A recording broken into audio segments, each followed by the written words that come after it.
Governor John Kasich, a Republican, addressed the convention, saying he's horrified at the direction the nation has taken since 2016.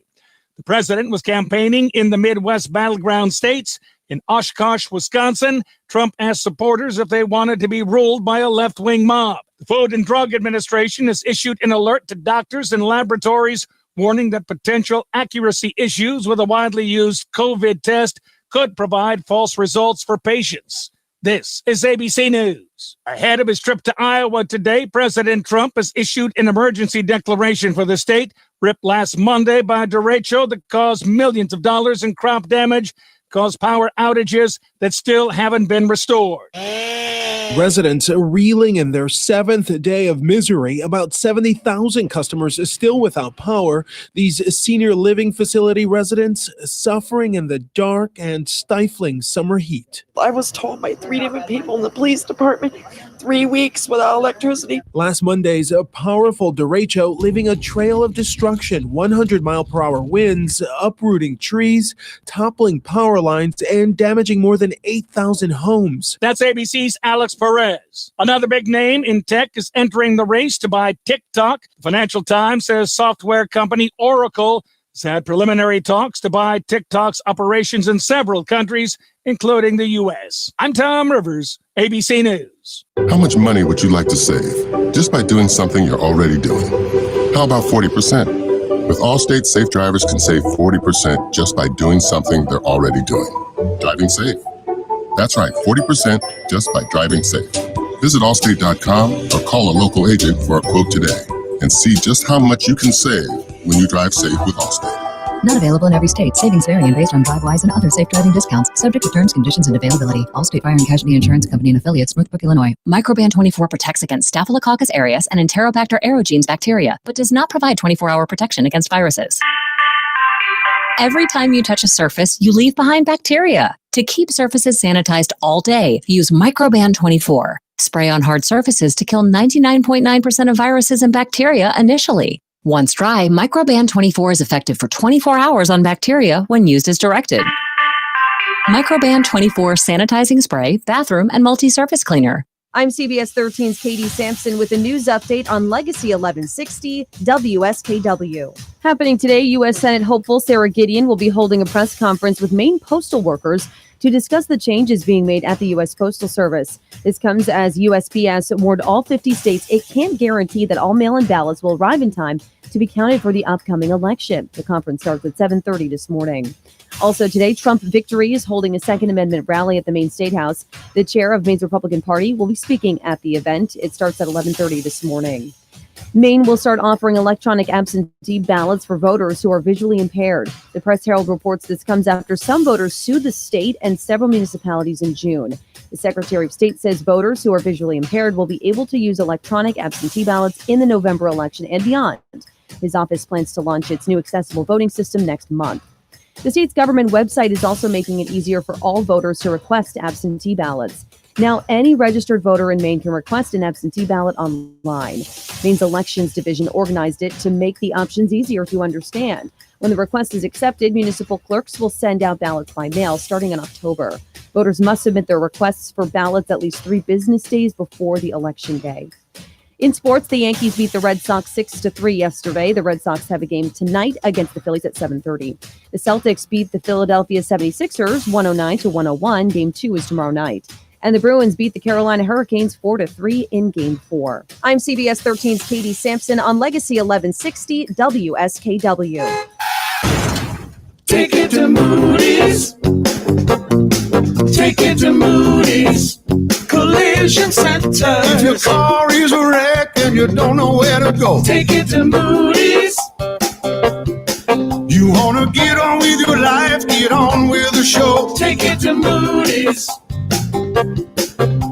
Good people you can trust and it won't be a fuss. Take it to Moody's Collision Centers. MOODY. Your kid was talking on the cell phone, drove right through your own home, sitting in the parking lot. Maybe you get hit a lot, driving through the green light. Suddenly your side swipe, put it in reverse, but it turned out that it was first. Take it to Moody's take it to Moody's Collision Centers. At Ross Cycle and RV, we know these are uncertain times. Everywhere we turn, we hear about the phrase, the new normal. But how about instead of a new normal, we go back to simpler times? Let's put our devices down and get into nature. Share a family dinner on the picnic table, laugh together around the campfire, or go on a hike. At Rod Cycle and RV, we'd love to help you find the perfect camper for your needs. No pressure, no gimmicks, just a quality camper at a good price. Find us online at rodcycleandrv.com or stop in Route 201 in Madison. Rod Cycle and RV, not the biggest, but always trying to be the best. I'm CBS 13 meteorologist Dustin Bong. This morning, a few scattered rain showers to start our day, maybe some rumbles of thunder. Later this afternoon, a couple more spotty showers or even some weak thunderstorms, highs around 80. Tonight, dry in the 50s. Wednesday, upper 70s, some sunshine there. Thursday, more sunshine, more upper 70s. All right, Dustin, thanks. We have clouds, a little peak of sun here and there, 60 in Skowhegan, 61 in Waterville, cloudy skies. It is 62 degrees in Augusta. You are up to date from Maine's Heritage Station, Legacy 1160, WSKW. You think it? He says it. Yada, yada, yada. It's the Mike Violet Show on Legacy 1160, WSKW. Good morning.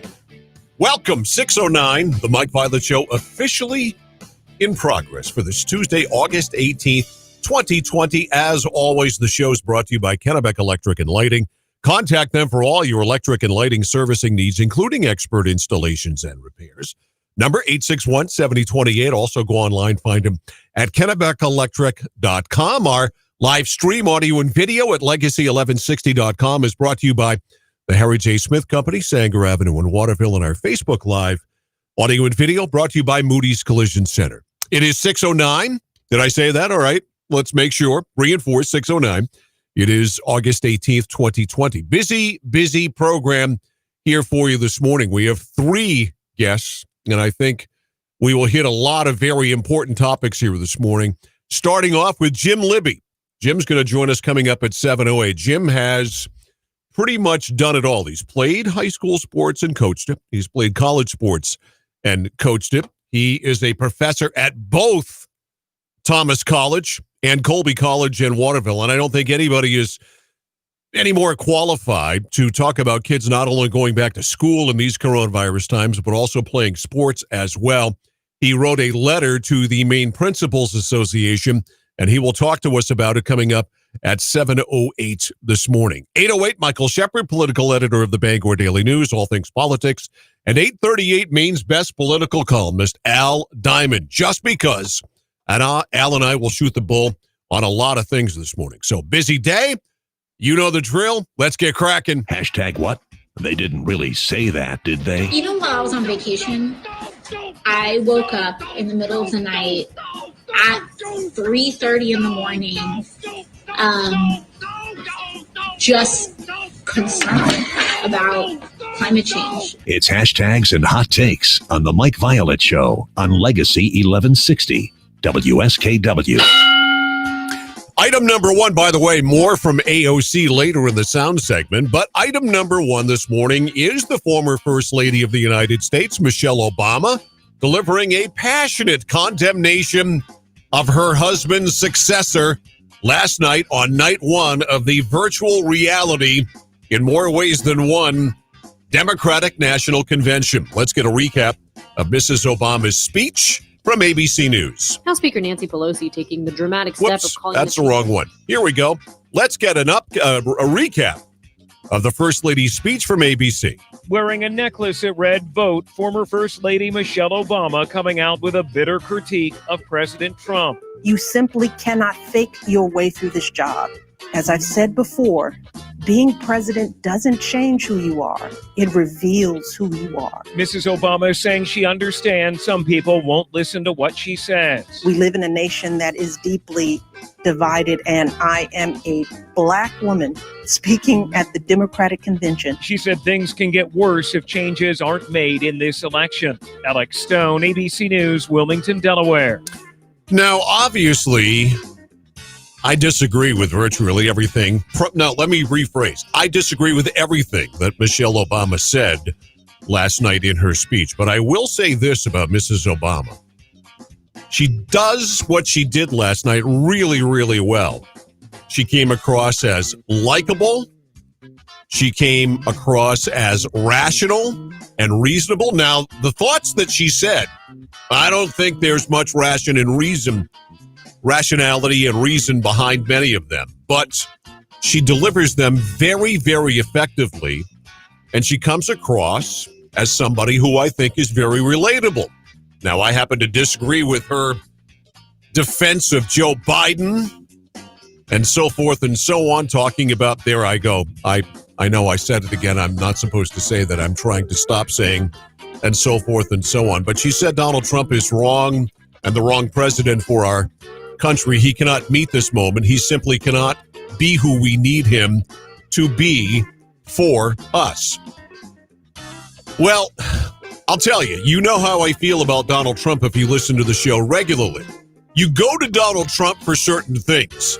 There are certain things you're not going to get from Donald Trump. What I want Donald Trump to do right now is to be the difference, to be the wall, if you will, between us and Black Lives Matters, the organization Black Lives Matters, not Black Lives Matters literally, Antifa, the far left, and the Culture Club and the Cancel Club. Culture Club. That's a Boy George reference right there. Anyhow, I think you know what I mean. More from Mrs. Obama coming up later during the sound segment this morning. Meantime, sticking with the Republican convention the Democratic convention. I make that mistake because former Ohio governor and former Ohio Congressman, Republican, John Kasich, also was one of the featured speakers last night. In normal times, something like this would probably never happen.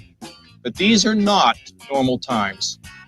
I'm proud of my Republican heritage. It's the party of Lincoln, who reflected its founding principles of unity and a higher purpose. But what I have witnessed these past 4 years belies those principles. I don't know how John Kasich can even begin to call himself a Republican anymore. It's time to just jump fence and play for the other team. Former governor, former Congressman Kasich. He is the epitome of the swamp in Washington, D.C. And then there's Bernie Sanders, who, of course, was Biden's last standing rival. I won't even bother to play you any of the sound of Sanders from last night. He encouraged his impassioned supporters to vote for the former vice president because, allegedly, we can't survive another 4 years of Donald Trump. Okay. Back here in the state of Maine, at least 28 people associated with a wedding reception at the Big Moose Inn in Millinocket back on August 7th have tested positive for COVID-19. 18 of those individuals attended the reception. Another 10 had close contact with the attendees, according to the Maine CDC.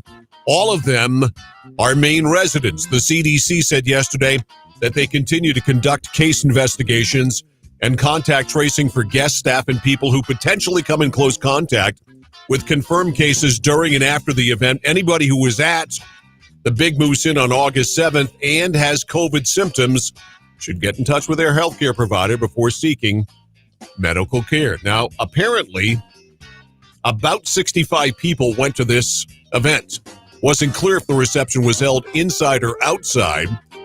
But, of course, current state restrictions call for gatherings to be limited to 50 inside and 100 outside. And, of course, we're supposed to be wearing face masks. Maine CDC says it's in contact with Big Moose about the event and the nature of it and any adherence or not to any of the so-called state requirements. This is going to happen.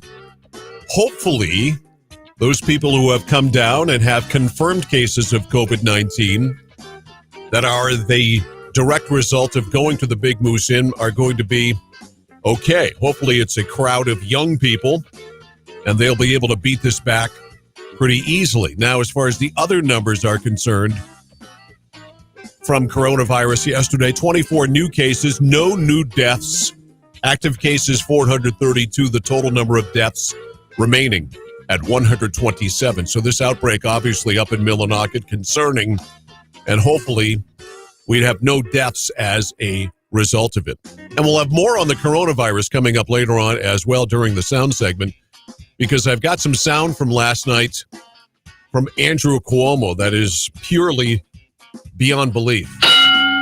All right, moving along to things. The Democrats and the U.S. Postal Service, the USPS, remaining gripped in a partisan battle yesterday as the Democrats pushed for an emergency hearing and funding, while Republicans accused them of stoking the conspiracy theory ahead of the November election, in which millions of these votes are going to be cast by mail.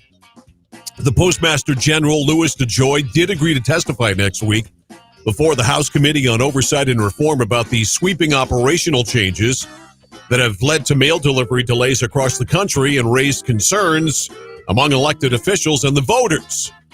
The committee made that announcement yesterday as this whole fake news thing with the U.S. Postal Service continues. Meantime, several individuals, including candidates for public office, have sued the president and the Postal Service and Postmaster General DeJoy in New York yesterday to ensure adequate funding for postal operations. The lawsuit filed in Manhattan federal court as multiple lawsuits were threatened across the country as a response to the comments made by the president recently and actions by the Postmaster General. The lawsuit alleges that Trump and DeJoy are trying to ensure the Postal Service cannot reliably, that is, deliver election mail. So this thing is getting totally out of hand here. The fake news media jumping on board this entire thing when this is simply something that happened in the natural course of the post office being the post office.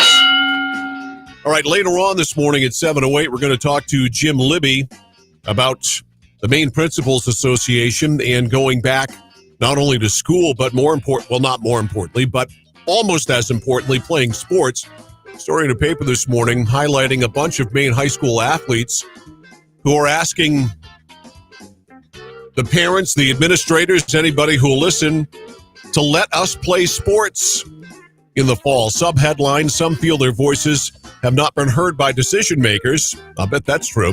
And they worry about potential mental health issues among students if the season is called off. Very interesting story. I encourage you to read it. It profiles 5 or 6 different athletes from all over the state of Maine. And again, this is a hugely important issue that I hear through the grapevine. We're going to find out what actually is going to happen from the MPA coming up on Friday. But Jim Libby wrote a letter to the MPA. It's on the Legacy Facebook page and my Facebook page if you would like to read it. I will get into it later on with Jim coming up after the 7 o'clock news. To the ice we go, to the bubble in Toronto. What a comeback for the Boston Bruins last night. Jake DeBrusk scoring twice in the Bruins' third period to help rally the Bruins past the Carolina Hurricanes by a score of 4-3. The Bruins now lead the series by a count of 3-1. DeBrusk scoring twice, but it was Brad Marchand in the third period who put the Bruins ahead for good. And now Slavin drives it up the middle out to center ice. Williams, who started the scoring for Carolina, coughed it up. Bruins rip it up right wing with a step. Marchand into the slot. Walks in, shoots, he scores! Brad Marchand going laterally right to left. Slips it 5-hole, and the Bruins on top 3-2. That is Judd Surratt on the Bruins radio network last night. The Bruins jump in front 3-2. They hang on and win it 4-3, so they lead it 3-1. Now Game 5 Wednesday, with the Bruins having the chance to eliminate the Hurricanes from the Stanley Cup playoffs again after sweeping them last year in the Eastern Conference Finals. To the NBA we go next. Where in the bubble? In Orlando, Jason Tatum, 32 points, 13 rebounds. The Celtics beat the Philadelphia 76ers 109-101. They win Game 1 of the playoff series there with the Sixers. Jaylen Brown had 29, including 15 in the fourth quarter. Kemba Walker, 19 for the Celtics. The only downside here is that it appears as if Gordon Hayward sprained an ankle in this game. His availability for the rest of the series up to question at this point in time. He had an MRI after the game, but no report on the results. Game 2 of that series will be tomorrow night in the bubble. If you're a Red Sox fan, my deepest sympathies. Red Sox get their 8th straight loss last night. They lose their 4th in a row as the Yankees sweep the series. The final score from Yankee Stadium was 6-3. The Yanks cap a 4-game sweep, and they're on their best run against the Red Sox since they won a franchise best 12 straight in 52 and 53 when Ted Williams was serving our country in the Korean War. If you care, the Red Sox will play the Phillies tonight at Fenway Park, losing 8 in a row now, 6-16 on the season. And that is hashtags and hot takes for this morning. It's Tuesday, August 18th, 2020. We do this every Monday through Friday right after the 6 o'clock news. Road to the White House. The virtual Democratic National Convention got underway last night. Among those giving pre-recorded speeches opening night, New York Governor Andrew Cuomo, who blasted the administration's handling of the pandemic. As they proved their way failed, we proved that our way succeeded. That America can still rise to the occasion. We can put our differences aside and find commonality. Government can tell the truth and can build trust. Campaigning in the Midwest, the president continued to cast doubt on the integrity of the upcoming election. The president again claiming Democrats and Joe Biden will destroy democracy. Do you want to be ruled by the radical left mob, or do you want to stand tall as free men and women? Former Vice President Biden saying it is the president who's threatening democracy with his Postal Service slowdowns and unfounded claims of rigged mail-in ballots. ABC's Andy Field in Washington. The president campaigns in Iowa today. Richard Cantu, ABC News. My name is Chris Blackburn. I live in New Gloucester. I'm Penny. I live in Scarborough. My name is Carl Parker. My name is Carla Gill. I'm from Portland, Maine. I have voted for Susan Collins multiple times, and I cannot vote for Susan Collins any longer. I believe that Susan Collins has changed dramatically. I have supported Susan Collins, and I will not be supporting her again. I do not believe Susan Collins is willing to stand up to Donald Trump. Not at all. Since Donald Trump has become president, it's amazing how often she has taken his side. I know that Sarah Gideon has long had a reputation for being a consensus builder and working across the aisle to get real legislation done. I'm supporting Sarah Gideon because I truly believe that Sarah Gideon will fight for Maine. I believe that Sarah Gideon would stand up to Mitch McConnell. I have such hope for Sarah. I think she's clearly in touch with Maine, and that's what I'm hoping she can bring to Washington. I will be supporting Sarah Gideon. I'm Sarah Gideon, running for U.S. Senate, and I approve this message. Paid for by Sarah Gideon for Maine. Are you feeling cooped up? Tired of looking at the same old stuff at home day after day? Well, now that we can finally get out and do a little bit of shopping, why not head over to Town Line Antiques? At Town Line Antiques, you'll find 2 floors, 50 dealers, and thousands of items from throughout history. They've got vintage signs, furniture, classic electronics, sports memorabilia, jewelry, coins, home decor, and much, much more. So get away from it all with a look to the past at Town Line Antiques, open Tuesday through Sunday from 10 to 5 on Route 201 right on the Winslow-Vassaboro Town Line. This pandemic threatens the very livelihoods of many Mainers. Senator Susan Collins co-authored the Paycheck Protection Program, saving hundreds of thousands of Maine jobs. Cindy Robbins owns a resort in Poland Spring. The PPP program saved jobs of my cooks, my general manager, my reservationist, our waitresses, our boat boy.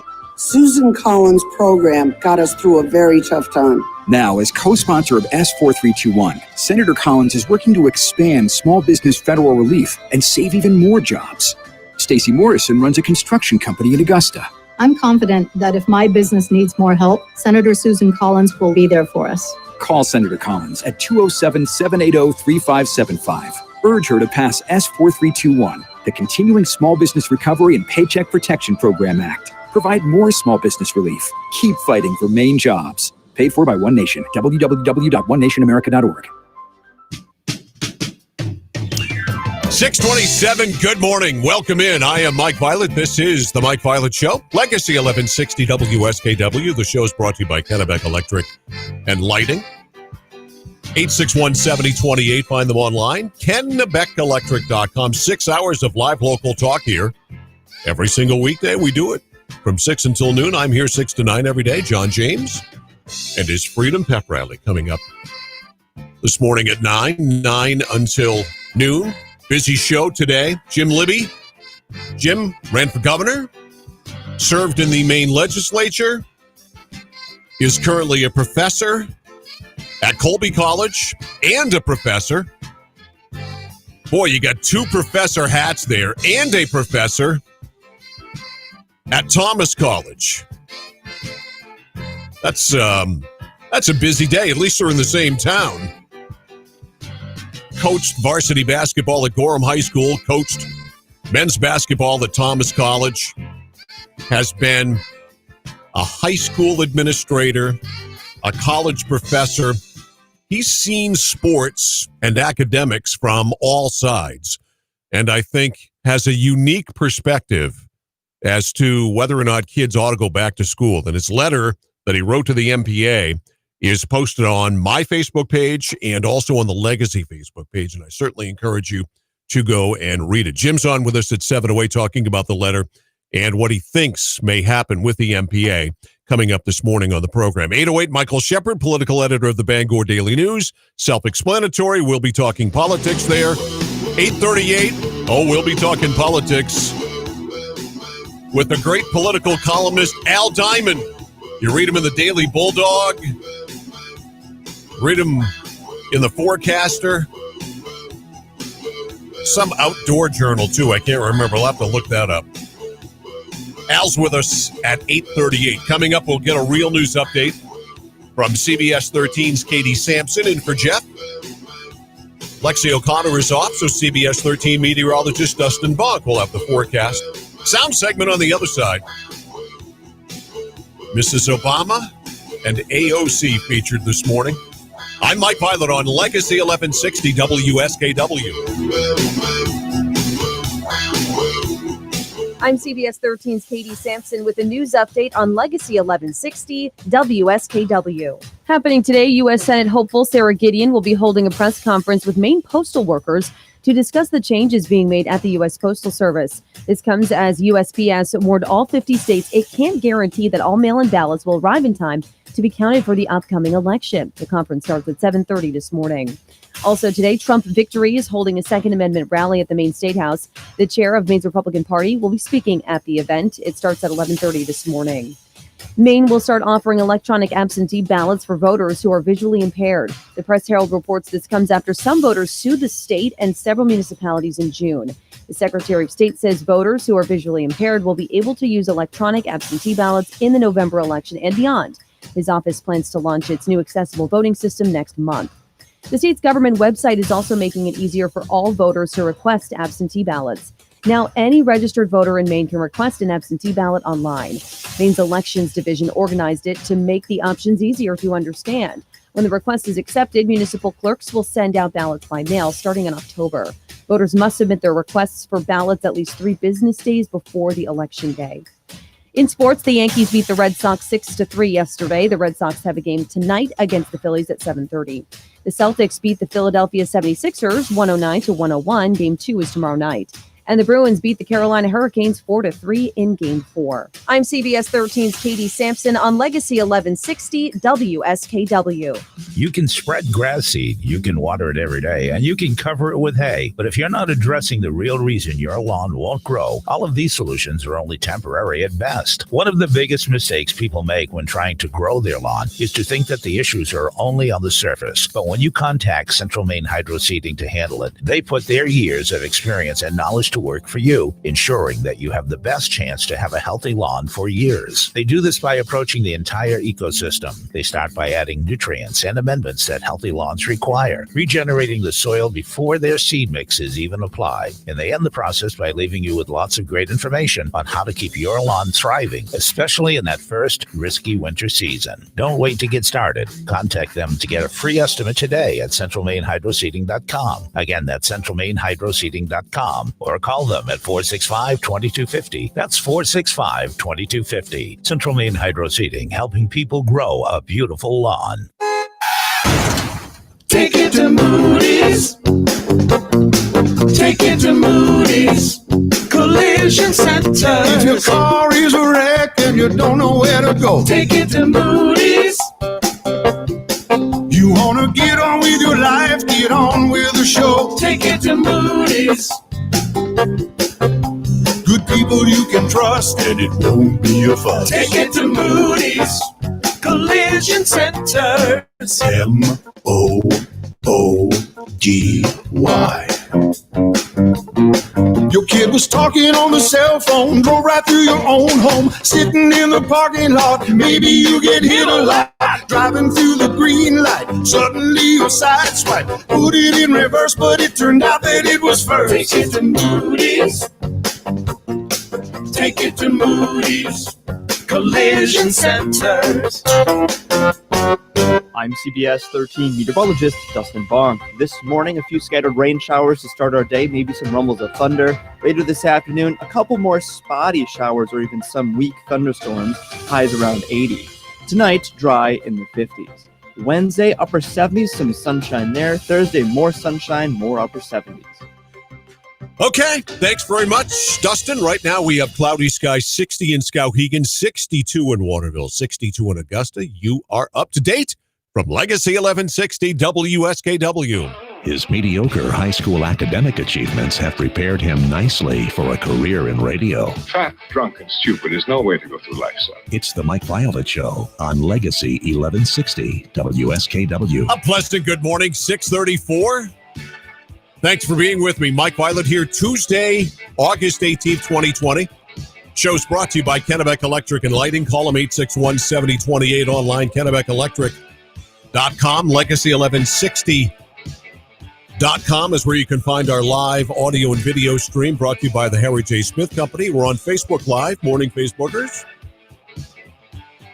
On my Facebook page, John James' Facebook page, the Legacy Facebook page, American Women Who Bear Arms, American Women Who Arm Bears, all over the place. So no excuses to miss a minute of the show. Jim Libby at 7:08 talking about his letter to the MPA and sports needing to be played. And there's a very good story in the paper this morning. It's in the Press Herald. It's probably in the Sentinel and the KJ Sun Journal and the Times Record as well, from Maine Today Media, talking about Maine high school athletes appealing to their elders to let us play sports this fall.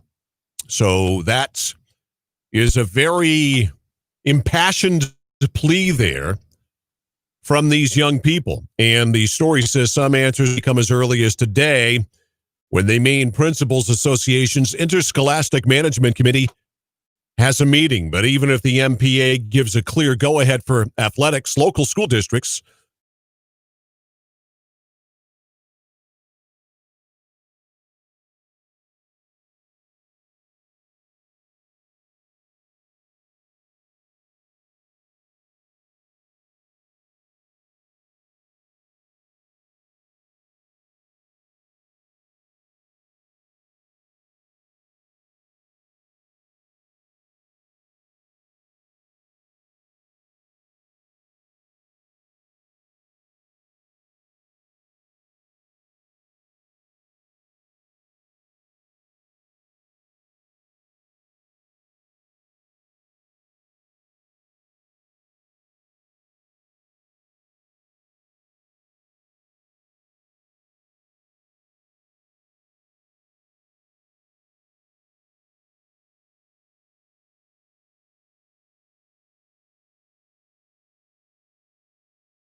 that's what the state is asking for here. Is they're going to get what they're asking for. They're going to get a lot of folks putting together alternatives to school. Whether it's, there's already homeschooling and there are already online opportunities, but a lot of students are going to look, and parents are looking for opportunities for their students to both learn and play. And if the state can't provide it, then which direction do you think they're going to go? Exactly. Jim Libby, I wish we had more time, but we're out of it now. If you had to say yes or no, football, yes or no? Yes, let's have it. Yes, but do you think that's going to be the case? No. Okay, I think that's why it's going to require an uprising by people in Maine. They're going to have to challenge the state on these guidelines.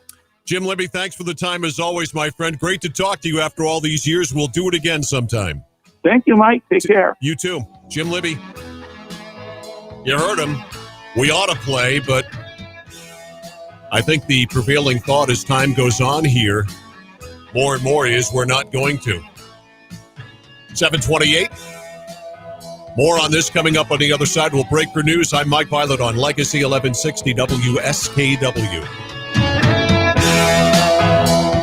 My name is Chris Blackburn. I live in New Gloucester. I'm Penny. I live in Scarborough. My name is Carl Parker. My name is Carla Gill. I'm from Portland, Maine. I have voted for Susan Collins multiple times, and I cannot vote for Susan Collins any longer. I believe that Susan Collins has changed dramatically. I have supported Susan Collins, and I will not be supporting her again. I do not believe Susan Collins is willing to stand up to Donald Trump. Not at all. Since Donald Trump has become president, it's amazing how often she has taken his side. I know that Sarah Gideon has long had a reputation for being a consensus builder and working across the aisle to get real legislation done. I'm supporting Sarah Gideon because I truly believe that Sarah Gideon will fight for Maine. I believe that Sarah Gideon would stand up to Mitch McConnell. I have such hope for Sarah. I think she's clearly in touch with Maine, and that's what I'm hoping she can bring to Washington. I will be supporting Sarah Gideon. I'm Sarah Gideon, running for U.S. Senate, and I approve this message. Paid for by Sarah Gideon for Maine. Take it to Moody's. Take it to Moody's. Collision Center. If your car is a wreck and you don't know where to go, take it to Moody's. You want to get on with your life, get on with the show. Take it to Moody's. Good people you can trust, and it won't be a fuss. Take it to Moody's. Collision Centers. MOODY. Your kid was talking on the cell phone, drove right through your own home, sitting in the parking lot. Maybe you get hit a lot, driving through the green light. Suddenly your side swipe, put it in reverse, but it turned out that it was first. Take it to Moody's. Take it to Moody's. Collision Centers. I'm CBS 13's Katie Sampson with a news update on Legacy 1160 WSKW. Happening today, U.S. Senate hopeful Sarah Gideon will be holding a press conference with Maine postal workers to discuss the changes being made at the U.S. Postal Service. This comes as USPS warned all 50 states it can't guarantee that all mail-in ballots will arrive in time to be counted for the upcoming election. The conference starts at 7:30 this morning. Also today, Trump Victory is holding a Second Amendment rally at the Maine State House. The chair of Maine's Republican Party will be speaking at the event. It starts at 11:30 this morning. Maine will start offering electronic absentee ballots for voters who are visually impaired. The Press-Herald reports this comes after some voters sued the state and several municipalities in June.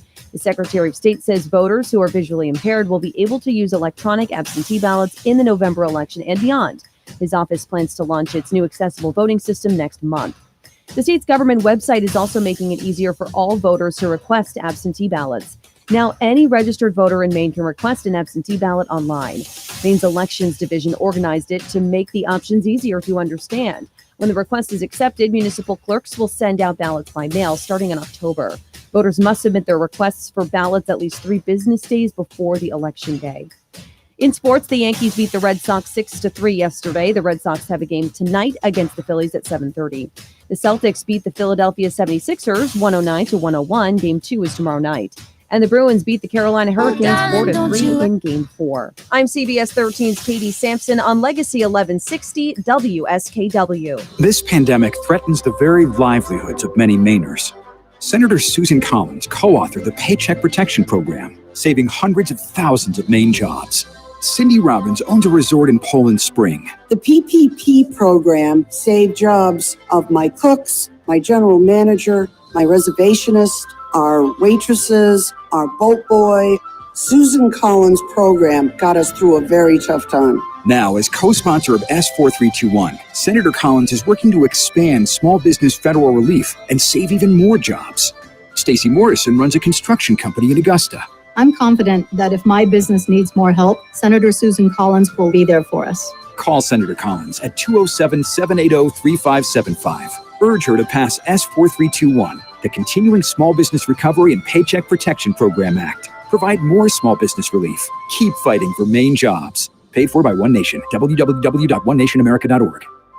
I want to tell you about all of the incredible items you can find at Townline Antiques, but there's no substitute for seeing them in person and reliving those wonderful memories for yourself. Now's the perfect time to shop through their great selection of furniture, artwork, classic electronics, sports memorabilia, jewelry, books, glassware, home decor, and so much more. Take home something to decorate a room with style, add to your collection, or share wonderful memories of your past with family and friends. Townline Antiques, open Tuesday through Sunday from 10 to 5, Route 201, right on the Winslow-Vassaboro Town Line. I'm CBS 13 meteorologist Dustin Bong. This morning, a few scattered rain showers to start our day, maybe some rumbles of thunder. Later this afternoon, a couple more spotty showers or even some weak thunderstorms, highs around 80.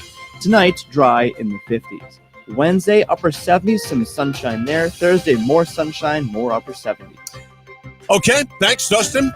62 in Skowhegan, 61 in Waterville, cloudy sky, 62 in Augusta. You are up to date from Maine's Heritage Station, Legacy 1160 WSKW. You think it? He says it. Yada, yada, yada. It's the Mike Violet Show on Legacy 1160 WSKW. Good morning, 734. Thanks to Jim Libby for coming on the program and talking about his great letter to the Maine Principals Association. Jim, the former men's basketball coach at Thomas College, coached at Gorham High School, played down there, and, of course, played college basketball as well as been an administrator. He's a professor at Colby and Thomas. He's got kids who are one of them who will be playing for Bonnie Eagle here, I think, next year, their football program, and thinks that there will not be football. And if you take a look at the story that was in the Bangor Daily News yesterday, written by their fine writer, Larry Mahoney, it's entitled, New Physical Education Guidelines Could Lead to Cancellation of Maine's Fall Sports Season. These physical education class guidelines provided by the American Academy of Pediatrics and the U.S. Centers for Disease Control. Among them, shared with Maine school administrators, physical education classes should not include activities with close physical contact. Well, there isn't a fall sport that does not involve close physical contact. The organization's established guidelines that would require 14 feet between students participating in an outdoor physical education class. That's if they're not wearing a mask. 6 feet, the standard if you're wearing a mask. It further mandates that masks are required for all indoor activities, but students have to stay 6 feet apart. So with the exception of golf, all other fall sports in Maine include student athletes who get close to each other. Football, soccer, field hockey, volleyball, cross country. Of course, volleyball being an indoor sport. Dave Utterback, AD at Brewer High School, said, how can you apply the physical education guidelines to interscholastic activities after school? They would have to be treated separately, or there would have to be an amendment to allow a fall sports season. So, it doesn't feel good, does it? It does not feel good when it comes to having a fall sports season. We are going to have another bunch of kids who are going to miss their football season, their field hockey season, their soccer season. Unless you play golf, that's it. It doesn't look good. Now, the MPA hasn't come out with anything yet, but I think no news is bad news. And as I mentioned earlier, there is a story in the paper today, in the Press Herald specifically, about kids and their thoughts about high school sports. And I mentioned Jacob Humphrey, the Bonnie Eagle football player. He's a 3-sport athlete there. He said, COVID is definitely real. There is a risk of getting it, but I just feel it's not as bad as losing the season. It's definitely bad, but the risk it presents, it's not comparable to the regret that we will have for losing our season. And the story says some answers may come as early as today when the MPA Interscholastic Management Committee meets. But even if the MPA gives a clear go-ahead for athletics, local school districts, many of which have decided to go with a hybrid learning model, are going to have the final say. And that's true. Some kids are going to school 2 days a week, 3 days a week, whatever the case may be. Humphrey feels marginalized. He said he's already lost a baseball season last spring, doesn't feel confident that he'll get to play his final season of football for the Scots, who are the defending Class A champions. He said, I feel like now they're just going to cancel fall sports, and I feel players and parents haven't really had the opportunity to be heard by the MPA or anyone. We would do whatever it would take. We would wear a mask. I'm sure players would follow regulations that come up. 441-6969 is the Maine Technology Group text line number. Fall sports, yes or no? Not what you think, not what you think is going to happen with the MPA, but what you personally think ought to happen with fall sports. Yes or no? Yes or no? I'm a firm yes, obviously. We've got to start to get back to normal, and part of normal, I'm not going to put a new or old on it, part of normal is learning to live with this and continuing to beat it down. Again, we're still talking about something that has a 99.96% survival rate. And as a texter just said, yes, they know the risks. Let them use that knowledge to do what they want to do. I agree. Parents are parents. Let parents make the decision. I have no problem with a parent being a parent. Texter, fall sports, yes. Thank you. 441-6969. High school sports, not what you think is going to happen, what you want to have happen as a parent, as a fan, as a coach. Now, I know, without mentioning any names, a bunch of coaches that want to play. In fact, one of them mentioned to me yesterday, if the season's canceled, are you going to go on a 5-star nutty about it? Yes, I am. Yes, I am. I think we were all on board, many of us, back in the spring when we really didn't know as much about the Rona and the whole context of it than we do now. We were all like, okay, we can't have baseball. We can't have,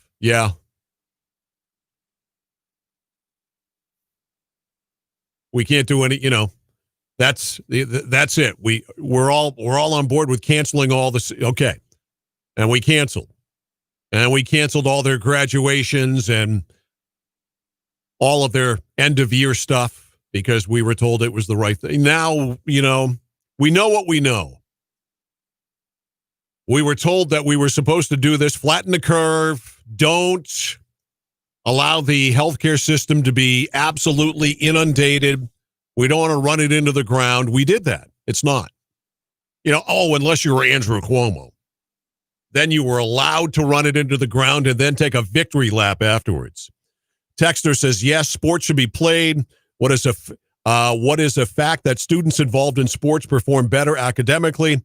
It does. Viruses hurt them enough already. It's time to let them live. Agreed. Many high school athletes have been practicing throughout the summer months under the watch of their parents. I have not yet heard of these athletes contracting the virus. I believe these kids need to and want to play, and they will follow whatever safety guidelines they have to do. So I agree. Whatever guidelines that need to be followed, you follow them. It's that simple. If you're going to be out there on the field, practice or otherwise. Let people have the choice.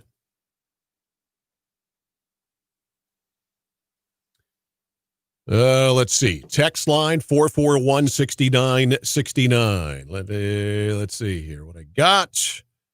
Yes, we need to get back to normal. Let parents make the decision for their children. This has got, Representative Shelley Rudnicki. Good to hear from you, Shelley. Thank you. Fall sports, yes. Let's see. Yes, yes, for fall sports. We need to do it for the children. I agree. This is one where we do need to do it for the children. We have got to stop with the cancel stuff. And we've got to get back in the game, and these kids have got to get back in the game. They are we all are, such creatures of habit and routine. And we need to do the things within reason that make us happy, not carelessly, not blindlessly, like some of the mask squad would have you believe. All right? That we, need to stay inside. You know them. That we need to, never do anything again.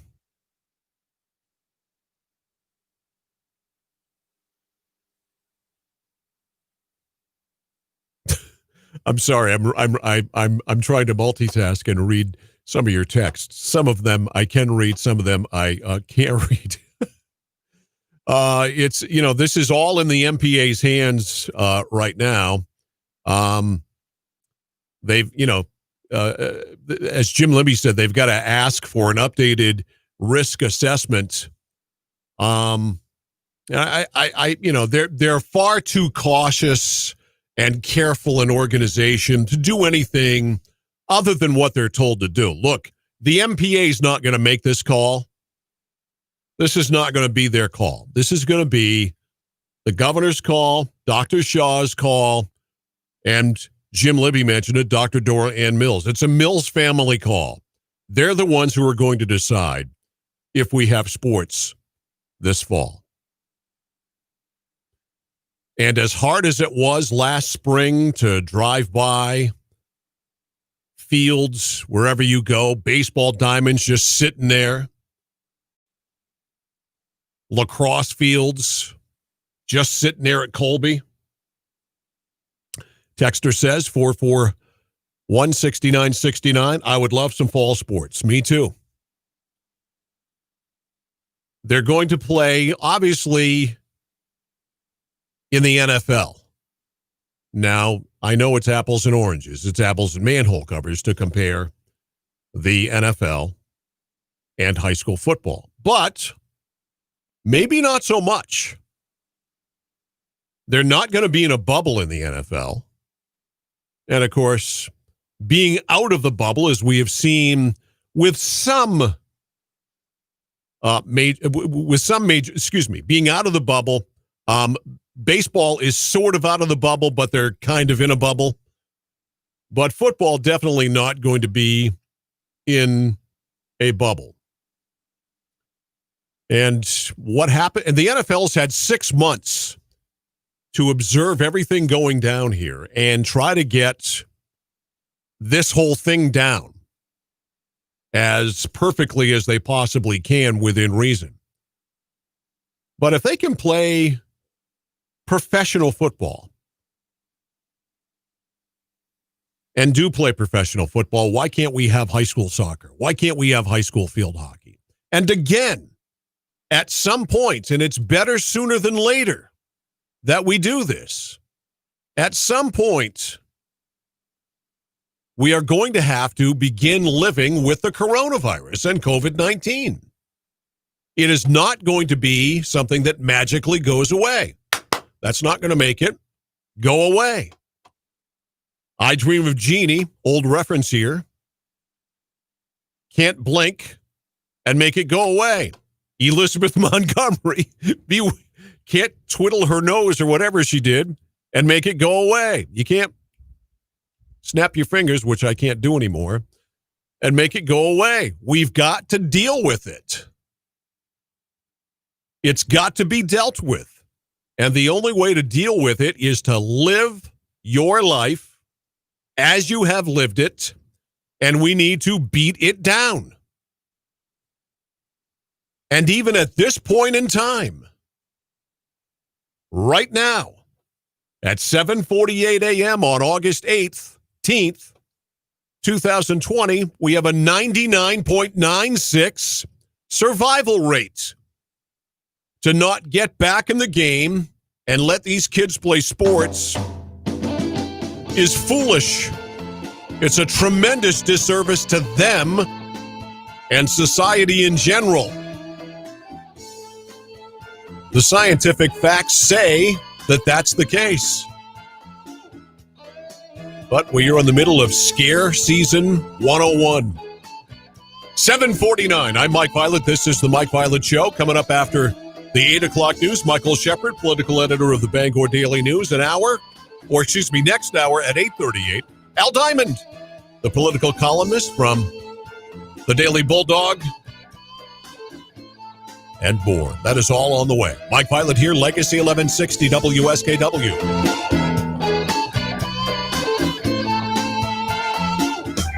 Sales and service by a family who cares. Whittemore and Sons, Whittemore and Sons. There are some things you can simply never depend on, like getting your office printer to work on the first try. Another paper jam? Come on. But know that you can always count on Whittemore & Sons in our line of Coyote tractors. Coyote tractors are machines made to work, whether it's mowing, tilling, digging, lifting, or hauling. Check out the full line of tough and versatile Coyote tractors, attachments, implements, and accessories at Whittemore & Sons, your Coyote tractor dealer, with dependable sales in service for over 50 years. Run ahead of the pack with a Coyote tractor from Whittemore & Sons on the Waterville Road in Skowhegan. Sales and service by a family who cares.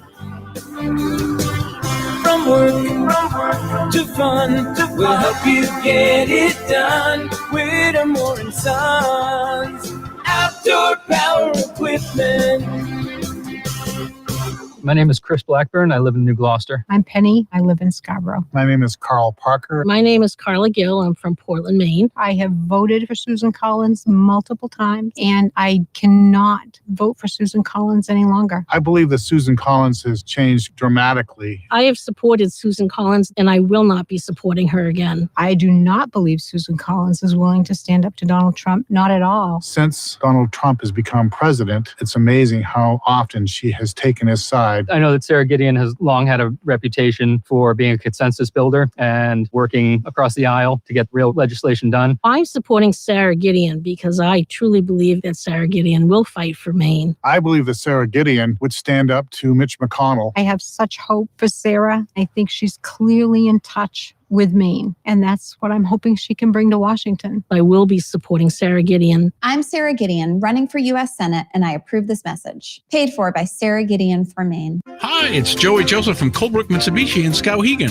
While other dealers are just scrambling around trying to drop their prices, increase their services, or offer you more money for your trade-in, Colebrook Mitsubishi has been doing that from day one. And that's precisely how we've become the #1 Mitsubishi dealer in all of New England. Whether you've been dreaming of driving driving a new Mitsubishi Outlander, Eclipse Cross, Outlander Sport, or Mirage, we know that you won't find anyone better to help you out. And don't forget our new Mitsubishis come with the industry's best 10-year, 100,000-mile limited warranty. See us for details. If you've had credit mishaps, come see us and find out how we can help. Everyone deserves a second chance with a nicer, newer ride. Why not choose a small-town dealer with friendly folks to do business with? Small-town dealer with big-time discounts. We wish everyone good health and happiness. You can shop at our facility or online at CobrookMitsubishi.com with great confidence. Colebrook Mitsubishi, Route 201 in Skowhegan.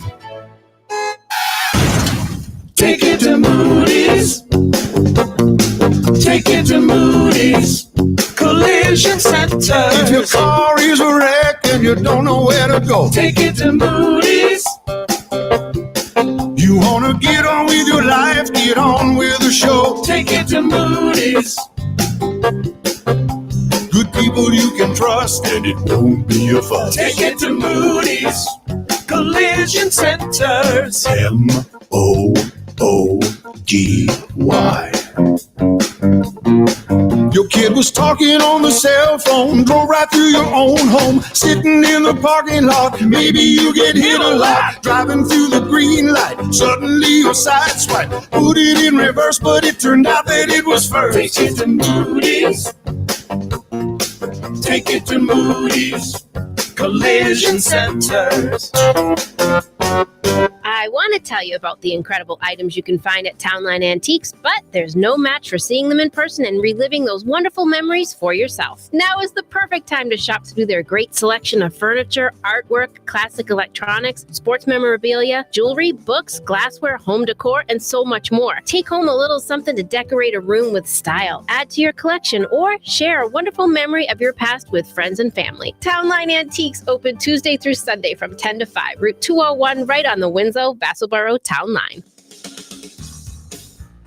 7:53 on the Mike Violet Show. It's Tuesday, August 18th, 2020. Mike Violet Show brought to you by Kennebec Electric and Lighting. Give them a call, 861-7028. Find them online, KennebecElectric.com. Try to remember 45 years ago, in my case, as a high school athlete, and how disappointing it would have been to not be able to play. It would have sucked. You think about your life when you were 15, 16, 17 years old, and if you were an athlete, as piss poor one as I was, but nonetheless, the very definition of your life, in a lot of cases, was around, if you played sports, the sports that you played and that you liked to play. And if you are on a team, whether it's a varsity team, JV team, whatever, and you've made the commitment to go out for that sport before, it's a commitment and it's part of your life. If you're a football player, if you're a soccer player, if you're a field hockey player in the fall, you train probably a lot. And to be able to play means a tremendous amount to you, your family, your school, your neighborhood. You get a chance to put your school colors on. And it hurts if you can't play. It really does. Try to think back to when you were 15 or 16. It's a tough, tough thing. Now, having said that, 15 and 16 and 17-year-olds ought to get some input here, but we're going to let them make the final decision? Of course not. The final decision should be made by your parents, your legal guardian, whatever, whomever that is. Whomever is the boss of you is the one in the end who should make the call. But the problem here is that Janet Mills, Dr. Shaw, Dr. Dora Ann Mills are going to make the decision here for the Maine Principals Association, and I think it's safe to say they'll go the safe route like they have with everything else. They will overreact and overcompensate. They will, like they shut the state down economically, they will shut the state down athletically as well. Look, Janet Mills didn't think for a minute about shutting the state down economically and ruining the Maine economy for a long period of time. That has already happened. So I don't think a football game involving her Mount Blue Cougars and, say, the Coney Rams is going to enter into things and make her not shut things down. No soccer game, no field hockey game. And as much as I love golf, when was the last time you went to a high school golf match on a Friday night? High school football is part of the fabric of Maine on Friday nights and Saturday afternoons all over the state. From the top to the bottom, east to west, whether it's 11-man football or some of the schools going to 8-man football this year in order to keep playing football. It's part of the fabric of your community. If you live in Fairfield, if you're going to P. Cooper Stadium at Kiesfield and Fairfield. If you live in Gardner, you're going to Hoke Field. If you live in Augusta, you're going to that Coney game that we can't broadcast on Friday nights. You better go, because that's the only way you're going to see or hear it. If you live in Waterville, you go to Drummond Field on Saturday afternoon. If you live in Winslow, where the new co-coaches, by the way, are Wes Littlefield and Pete Balda. Congratulations, gentlemen. They're going to co-coach the team this year. You go to Poulin Field on Saturday afternoon, where the memories of Wally LaFountain and Tank Violet and now Mike Savitsky live on.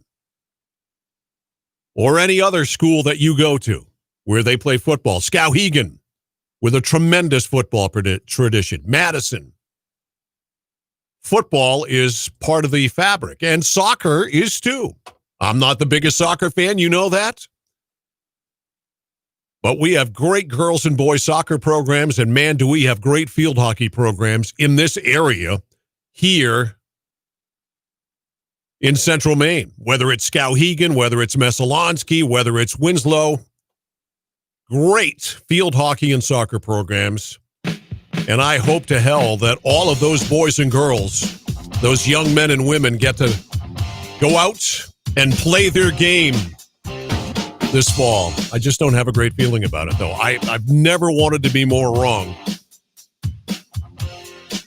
Jim Libby doesn't have a great feeling. I don't either. I think the MPA is going to wimp out and cancel. Hope I'm wrong. Please be wrong. Coming up to 8 o'clock, world and national news from ABC, a real news update from Katie Sampson from CBS 13 in for Jeff. CBS 13 meteorologist Dustin Bonk in for Lexi with a forecast. Michael Shepard, BDN, political editor, coming up on the other side.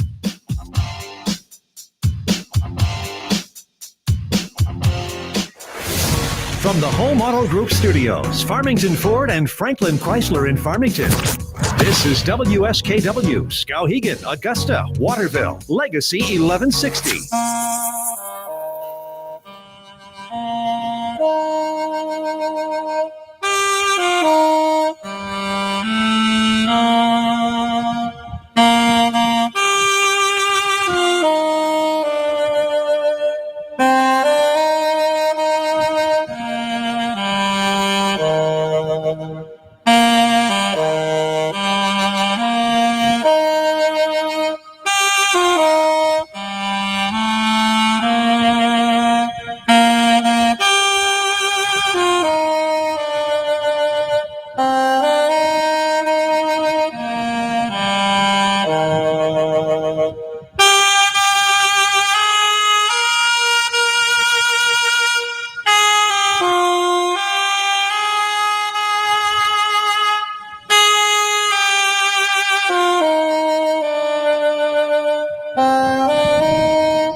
ABC News, I'm Tom Rivers. Michelle Obama, the opening night featured speaker of the all-virtual Democratic National Convention. We have to vote for Joe Biden in numbers that cannot be ignored. Because right now, folks who know they cannot win fair and square at the ballot box are doing everything they can to stop us from voting. President Trump with a similar message in Oshkosh, Wisconsin. We have to win the election. We can't play games. Get out and vote, because the only way we're going to lose this election is if the election is rigged. Remember that. House lawmakers preparing an emergency vote on changes in the U.S. Postal Service, Democrats say could threaten the November election. Texas surpassed 10,000 confirmed coronavirus deaths Monday, making it the fourth state to cross the grim milestone. The FDA warning potential accuracy issues with a widely used coronavirus test. This is ABC News. Today, America marks a century since women got the right to vote. Here's ABC's Will Gans. The long fight for women's suffrage coming to fruition with these words. The right of citizens of the United States to vote shall not be denied or abridged by the United States or by any state on account of sex. Years earlier in 1848, a group of delegates gathered at the Seneca Falls Convention, including Elizabeth Cady Stanton and Lucretia Mott, publicly declared, "We hold these truths to be self-evident, that all men and women are created equal." For the next 72 years, suffragists would push for equality, going on hunger strikes, picketing at the White House, many getting arrested, until finally on August 18th, 1920, Tennessee ratified the 19th Amendment, making it federal law. Yelp now says its data shows 100,000 businesses have closed across the country since the start of the coronavirus pandemic. Super Bowl champion Kansas City Chiefs now say when the NFL season starts, fans will be allowed in the stands at their home stadium. I'm Tom Rivers, ABC News. O'Reilly Auto Parts can help make your auto maintenance easier. So when your car isn't stopping like it used to, our professional parts people will help you find the brake parts and supplies to do the job right the first time. Right now, get 15% off a set of brake vest pads and 2 rotors, plus O'Reilly Brake Cleaner, 2 for $5. Stop by or visit O'ReillyAuto.com today. O'Reilly Auto Parts. Liberty Mutual Insurance Company helps you customize your home insurance so you only pay for what you need. Unlike things you paid for you didn't need, like that much-needed 125-inch flat-screen TV. It's hurting my eyes a lot. For your 100-square-foot bedroom. My neck isn't so much stiff as it's completely stuck. With Liberty Mutual, get customized home insurance so you only pay for what you need. Uh-oh, I'm seeing color splotches. Liberty, liberty, liberty, liberty. Only pay for what you need at libertymutual.com. I'm CBS 13's Katie Sampson with a news update on Legacy 1160 WSKW. Happening today, U.S. Senate hopeful Sarah Gideon will be holding a press conference with Maine postal workers to discuss the changes being made at the U.S. Postal Service. This comes as USPS warned all 50 states it can't guarantee that all mail-in ballots will arrive in time to be counted for the upcoming election. The conference starts at 7:30 this morning. Also today, Trump Victory is holding a Second Amendment rally at the Maine State House. The chair of Maine's Republican Party will be speaking at the event. It starts at 11:30 this morning. Maine will start offering electronic absentee ballots for voters who are visually impaired. The Press-Herald reports this comes after some voters sued the state and several municipalities in June. The Secretary of State says voters who are visually impaired will be able to use electronic absentee ballots in the November election and beyond. His office plans to launch its new accessible voting system next month. The state's government website is also making it easier for all voters to request absentee ballots. Now, any registered voter in Maine can request an absentee ballot online. Maine's Elections Division organized it to make the options easier to understand. When the request is accepted, municipal clerks will send out ballots by mail starting in October. Voters must submit their requests for ballots at least 3 business days before the election day. In sports, the Yankees beat the Red Sox 6-3 yesterday. The Red Sox have a game tonight against the Phillies at 7:30. The Celtics beat the Philadelphia 76ers 109-101. Game 2 is tomorrow night. And the Bruins beat the Carolina Hurricanes 4-3 in Game 4. I'm CBS 13's Katie Sampson on Legacy 1160 WSKW. Hi, my name is Tony Esposito from Rockland Ford, and we want to buy your car. An unexpected situation created by this pandemic is that there is a nationwide shortage of inventory. Now, what does this mean for you? This means that the vehicle you own has never been worth more. In some cases, your vehicle is worth retail book value. I have never seen anything like it. So, if you need some extra cash or a lower payment, there has truly never been a better time to sell or trade your vehicle. If I was a consumer, I would sell high on my trade while buying low and cashing in on 0% interest and manufacturer's rebates. This is not a gimmick. This is real talk. Don't wait. Call us at 594-4466 today for a free purchase offer, or visit us at rocklandford.com. You can spread grass seed, you can water it every day, and you can cover it with hay. But if you're not addressing the real reason your lawn won't grow, all of these solutions are only temporary at best. One of the biggest mistakes people make when trying to grow their lawn is to think that the issues are only on the surface. But when you contact Central Maine Hydro Seeding to handle it, they put their years of experience and knowledge to work for you, ensuring that you have the best chance to have a healthy lawn for years. They do this by approaching the entire ecosystem. They start by adding nutrients and amendments that healthy lawns require, regenerating the soil before their seed mix is even applied. And they end the process by leaving you with lots of great information on how to keep your lawn thriving, especially in that first risky winter season. Don't wait to get started. Contact them to get a free estimate today at centralmainehydroseeding.com. Again, that's mainehydroseeding.com, or call them at 465-2250. That's 465-2250. Central Maine Hydro Seeding, helping people grow a beautiful lawn. I'm CBS 13 meteorologist Dustin Bong. This morning, a few scattered rain showers to start our day, maybe some rumbles of thunder. Later this afternoon, a couple more spotty showers or even some weak thunderstorms, highs around 80. Tonight, dry in the 50s. Wednesday, upper 70s, some sunshine there. Thursday, more sunshine, more upper 70s. Thank you, Dustin. Cloud 62 in Skowhegan, 64 in Waterville, cloudy 64 in Augusta. You're up to date. From Maine's Heritage Station, Legacy 1160 WSKW. In a state where common sense is a lost art, he's basically your father. Didn't crawl out from under no rocks. We didn't have no tails. We didn't come from monkeys. You atheistic pinko meat. It's the Mike Violet Show on Legacy 1160 WSKW. Good morning. It's 8:09. Mike Violet Show in progress. Brought to you by Kennebec Electric and Lighting. Call them at 861-7028. Online at KennebeckElectric.com. Our live stream at Legacy1160.com. Audio and video there brought to you by the Harry J. Smith Company in Waterville. Our Facebook Live audio and video brought to you by Moody's Collision Center. Every Tuesday, right at this time, we always welcome in the political editor of the Bangor Daily News. Today's no exception. He's Michael Shepard. Mike, good morning. How are you? I'm great. How are you? I am fine. You guys on your politics page, that's BangorDailyNews.com/politics, you are looking for a postal worker or a Mainer affected by mail delays. What are you finding out here from any postal workers or Mainers with mail delays? Anything so far? Well, we just put that up this morning. So, okay. It's too early to tell.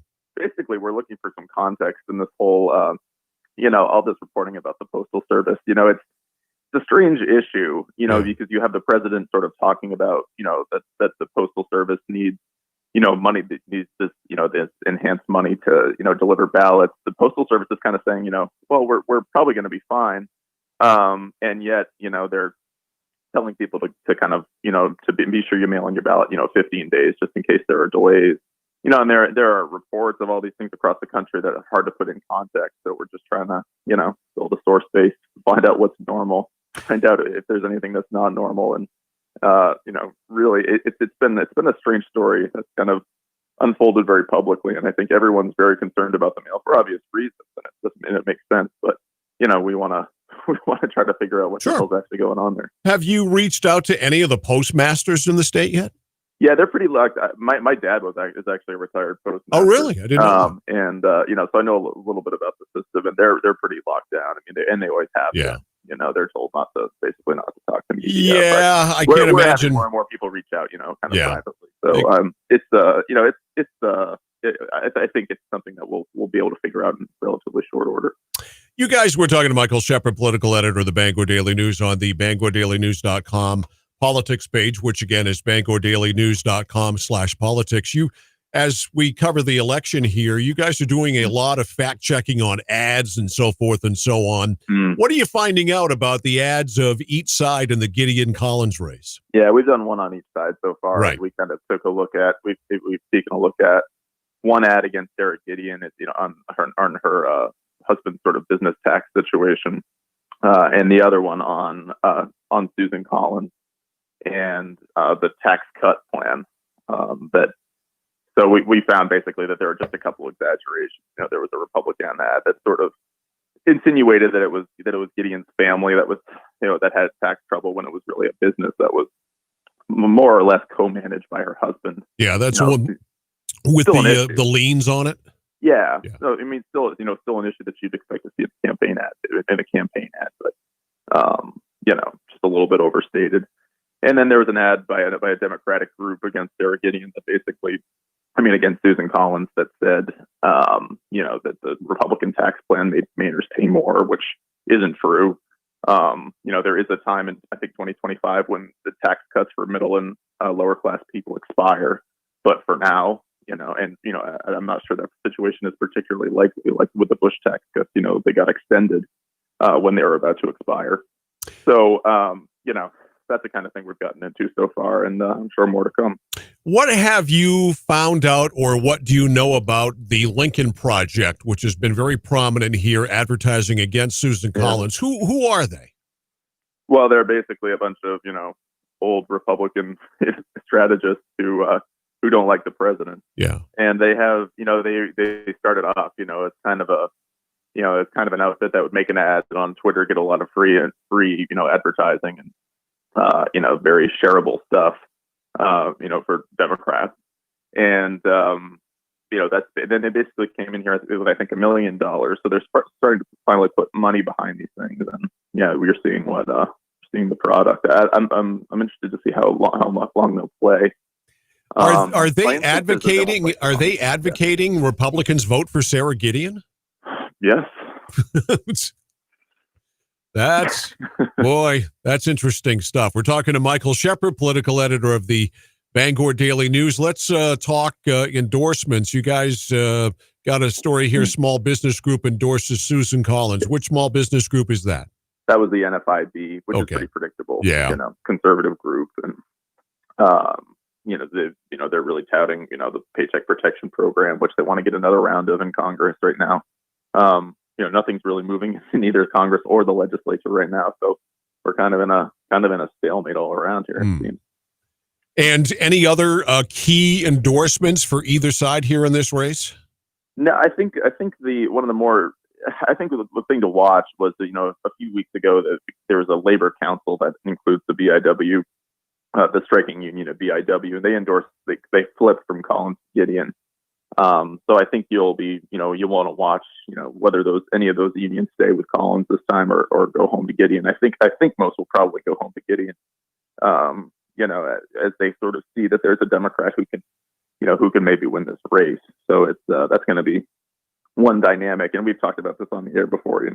When you're a Republican and you've gotten all these endorsements before, it was a real sign of strength. Now you're seeing sort of the yang to the yin, right? Yeah, and wasn't there something earlier this morning or going on now with Gideon and the postal workers? I actually haven't seen that. Maybe I didn't open my Twitter account early on. Yeah, I heard that somewhere. I just wondered what the fraternization was about there. Let's switch gears. Go back to the ruling by the Maine Supreme Court against the corridor referendum. I know this was obviously last week, but what do we think this is going to do to the whole referendum process in Maine? Now, what were some of the thoughts and opinions on that? Yeah, it was a pretty dramatic decision by the High Court, which we don't really talk about too much. They're usually pretty unsexy in what they do, and relatively boring.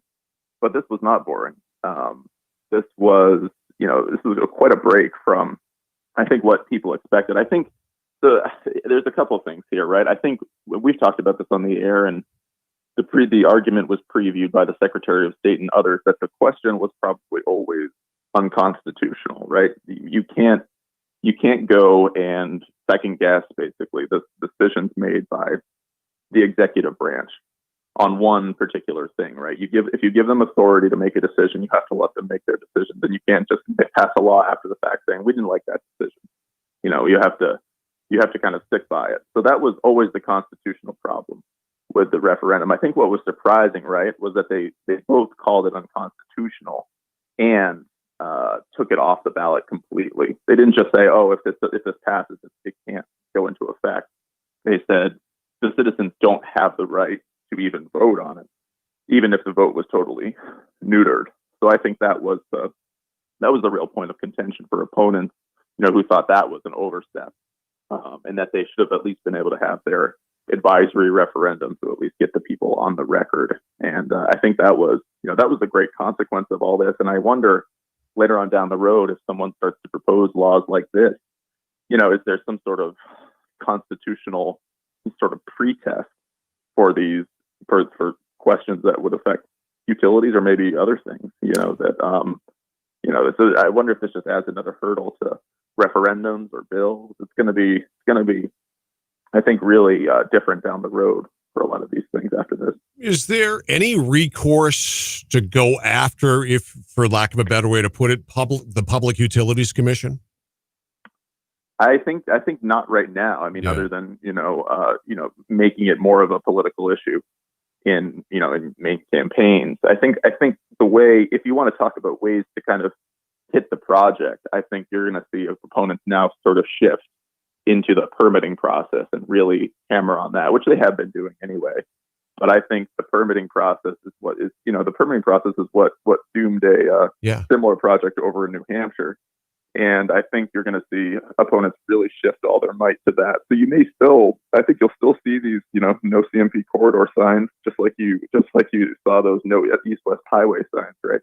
So there's still going to be a campaign over this issue, right? It's just going to be more interminable and with no vote. So it's still quite a political movement in Maine, I think, and still pretty potent. And if that had gone to the ballot, I think it would have won.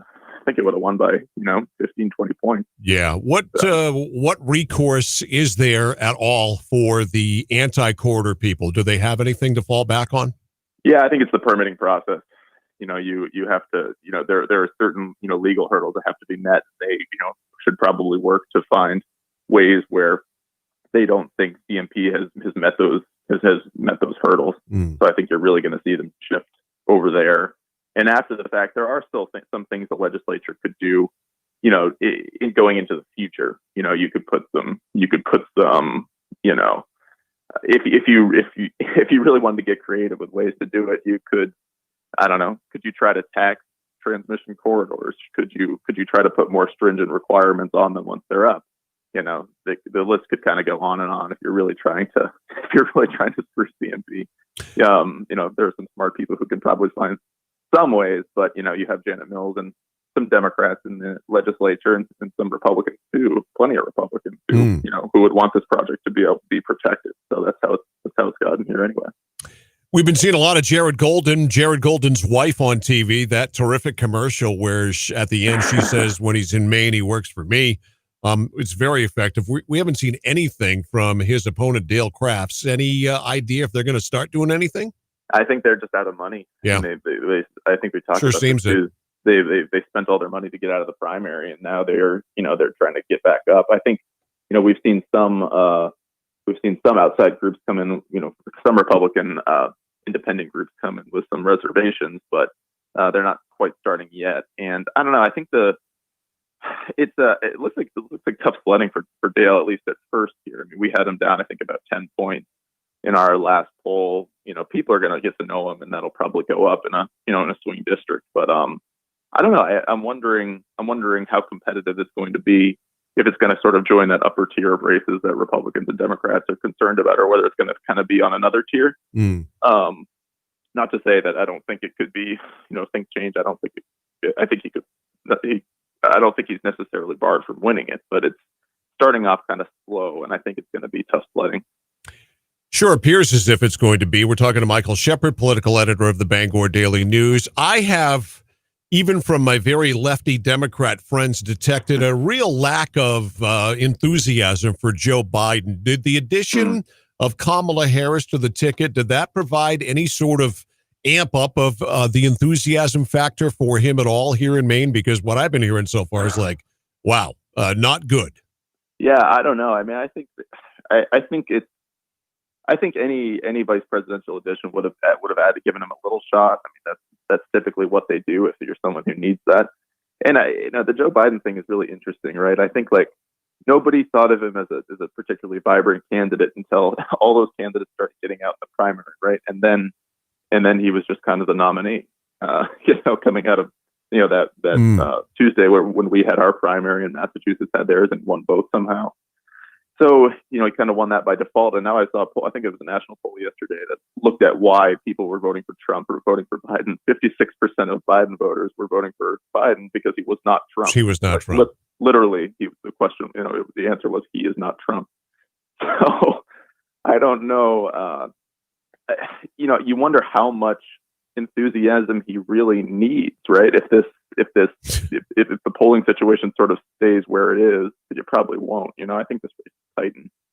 But wonder if does he need that shot in the arm, or does he just have enough people who are like that, who would vote for any warm body, basically. So I'm not sure how it's necessarily affecting things here in Maine. But it probably gave him a little shot. But we'll see what this race fundamentally should shift a little more, on the way to election day. So yeah, when the enthusiasm factor is for being against the guy who's running against you, that can be a little bit tenuous at times. It's dangerous. Yeah. All right, Michael Shepard, political editor of the Bangor Daily News. Good stuff as always, Mike. We encourage people to go to BangorDailyNews.com/politics, and you can read all of it there or pick up a copy on the newsstand. We'll talk to you next week, Mike. Thanks. Thank you, sir. Okay. Michael Shepard, political editor, Bangor Daily News. 8:38. Al Diamond. Haven't talked to Al in a good month, 6 weeks or so. Find out what's on his mind. A timeout and back after this on Legacy 1160 WSKW.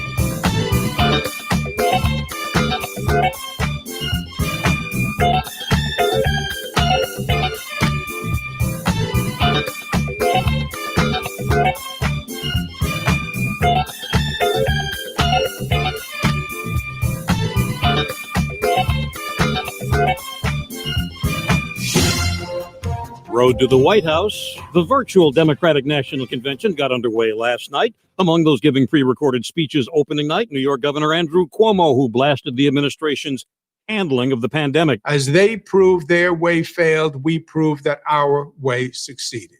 That America can still rise to the occasion. We can put our differences aside and find commonality. Government can tell the truth and can build trust. Campaigning in the Midwest, the president continued to cast doubt on the integrity of the upcoming election. The president again claiming Democrats and Joe Biden will destroy democracy. Do you want to be ruled by the radical left mob, or do you want to stand tall as free men and women? Former Vice President Biden saying it is the president who's threatening democracy with his Postal Service slowdowns and unfounded claims of rigged mail-in ballots. ABC's Andy Field in Washington. The president campaigns in Iowa today. Richard Cantu, ABC News. Take it to Moody's. Take it to Moody's Collision Center. If your car is a wreck and you don't know where to go, take it to Moody's. You want to get on with your life, get on with the show. Take it to Moody's. Good people you can trust and it won't be a fuss. Take it to Moody's Collision Centers. MOODY. Your kid was talking on the cell phone, drove right through your own home, sitting in the parking lot. Maybe you get hit a lot, driving through the green light. Suddenly your side swipe, put it in reverse, but it turned out that it was first. Take it to Moody's. Take it to Moody's Collision Centers. Were you thinking of enrolling at Kennebec Valley Community College this fall, but now worry it's too late? Hi, I'm Nicole, a student in the mental health program at KVCC, and do I have some good news for you? KVCC has a Flex Start semester beginning September 21st that offers high-demand classes delivered in both hybrid and online formats. Flex Start offers students the opportunity to begin taking college classes without delaying another semester. New students can complete classes required in nearly every major, and students already attending can add a class to their fall schedule. At only $96 per credit, tuition at KVCC is the lowest in New England. Students who enroll during Flex Start are also eligible to apply for financial aid. Don't let the opportunity to attend KVCC pass you by. Flex Start classes begin September 21st. For more information, go to kvcc.me.edu or call 453-KVCC today. Sales and service by a family who cares. Whittemore and Sons, Whittemore and Sons. There are some things you can simply never depend on, like getting your office printer to work on the first try. Another paper jam? Come on. But know that you can always count on Whittemore & Sons in our line of Coyote tractors. Coyote tractors are machines made to work, whether it's mowing, tilling, digging, lifting, or hauling. Check out the full line of tough and versatile Coyote tractors, attachments, implements, and accessories at Whittemore & Sons, your Coyote tractor dealer, with dependable sales in service for over 50 years. Run ahead of the pack with a Coyote tractor from Whittemore & Sons on the Waterville Road in Skowhegan. Sales and service by a family who cares. From work to fun, we'll help you get it done. Whittemore and Sons, outdoor power equipment. My name is Chris Blackburn. I live in New Gloucester. I'm Penny. I live in Scarborough. My name is Carl Parker. My name is Carla Gill. I'm from Portland, Maine. I have voted for Susan Collins multiple times, and I cannot vote for Susan Collins any longer. I believe that Susan Collins has changed dramatically. I have supported Susan Collins, and I will not be supporting her again. I do not believe Susan Collins is willing to stand up to Donald Trump. Not at all. Since Donald Trump has become president, it's amazing how often she has taken his side. I know that Sarah Gideon has long had a reputation for being a consensus builder and working across the aisle to get real legislation done. I'm supporting Sarah Gideon because I truly believe that Sarah Gideon will fight for Maine. I believe that Sarah Gideon would stand up to Mitch McConnell. I have such hope for Sarah. I think she's clearly in touch with Maine, and that's what I'm hoping she can bring to Washington. I will be supporting Sarah Gideon. I'm Sarah Gideon, running for U.S. Senate, and I approve this message. Paid for by Sarah Gideon for Maine. Hi, it's Joey Joseph from Colebrook Mitsubishi in Skowhegan. While other dealers are just scrambling around trying to drop their prices, increase their services, or offer you more money for your trade-in, Colebrook Mitsubishi has been doing that from day one. And that's precisely how we become the #1 Mitsubishi dealer in all of New England. Whether you've been dreaming of driving a new Mitsubishi Outlander, Eclipse Cross, Outlander Sport, or Mirage, we know that you won't find anyone better to help you out. And don't forget our new Mitsubishis come with the industry's best 10-year, 100,000-mile limited warranty. See us for details. If you've had credit mishaps, come see us and find out how we can help. Everyone deserves a second chance with a nicer, newer ride. Why not choose a small-town dealer with friendly folks to do business with? Small-town dealer with big-time discounts. We wish everyone good health and happiness. You can shop at our facility or online at ColebrookMitsubishi.com with great confidence. Colebrook Mitsubishi, Route 201 in Skowhegan. I'm CBS 13's Katie Sampson with a news update on Legacy 1160 WSKW. Happening today, U.S. Senate hopeful Sarah Gideon will be holding a press conference with Maine postal workers to discuss the changes being made at the U.S. Postal Service. This comes as USPS warned all 50 states it can't guarantee that all mail-in ballots will arrive in time to be counted for the upcoming election. The conference starts at 7:30 this morning. Also today, Trump Victory is holding a Second Amendment rally at the Maine State House. The chair of Maine's Republican Party will be speaking at the event. It starts at 11:30 this morning. Maine will start offering electronic absentee ballots for voters who are visually impaired. The Press Herald reports this comes after some voters sued the state and several municipalities in June. The Secretary of State says voters who are visually impaired will be able to use electronic absentee ballots in the November election and beyond. His office plans to launch its new accessible voting system next month. The state's government website is also making it easier for all voters to request absentee ballots. Now, any registered voter in Maine can request an absentee ballot online. Maine's Elections Division organized it to make the options easier to understand. When the request is accepted, municipal clerks will send out ballots by mail starting in October. Voters must submit their requests for ballots at least 3 business days before the election day. In sports, the Yankees beat the Red Sox 6-3 yesterday. The Red Sox have a game tonight against the Phillies at 7:30. The Celtics beat the Philadelphia 76ers 109-101. Game 2 is tomorrow night. And the Bruins beat the Carolina Hurricanes 4-3 in Game 4. I'm CBS 13's Katie Sampson on Legacy 1160 WSKW. Enjoy some fresh air and fresh art with Common Street Arts. Hi, I'm Kika, Program Manager of Waterville Creates, inviting you to check out the latest exhibition at Common Street Arts Gallery, Mojus, or Maine Open Juried Art Show, featuring Maine artists in a variety of media. And don't forget to take a look at Annika Early's installation titled in German Zauberstabet, or As She Made Her Bed. You can see her beautiful work right in our front window at 93 Main Street, Waterville. We have fresh projects going on in our after-school programs for kids on Tuesdays and Thursdays, all the way to the end of the school year. And don't forget, our popular summer art camps start on June 26th and run for 7 weeks. Welcome spring with fresh art from Common Street Arts. For more information and to sign up, visit commonstreetarts.org. And don't forget to like us on Facebook. Take it to Moody's. Take it to Moody's Collision Center. If your car is a wreck and you don't know where to go, take it to Moody's. You wanna get on with your life, get on with the show. Take it to Moody's. Good people you can trust and it won't be a fuss. Take it to Moody's Collision Centers. MOODY. Your kid was talking on the cell phone, drove right through your own home, sitting in the parking lot. Maybe you get hit a lot, driving through the green light. Suddenly your side swipe, put it in reverse, but it turned out that it was first. Take it to Moody's. Take it to Moody's Collision Centers.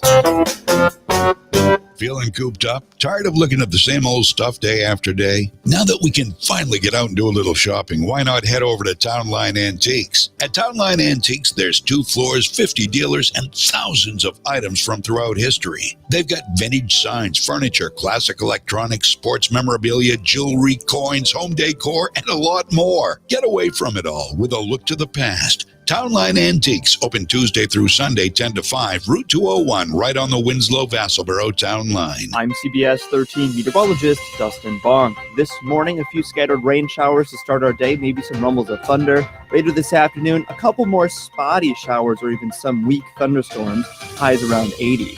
Tonight, dry in the 50s. Wednesday, upper 70s, some sunshine there. Thursday, more sunshine, more upper 70s.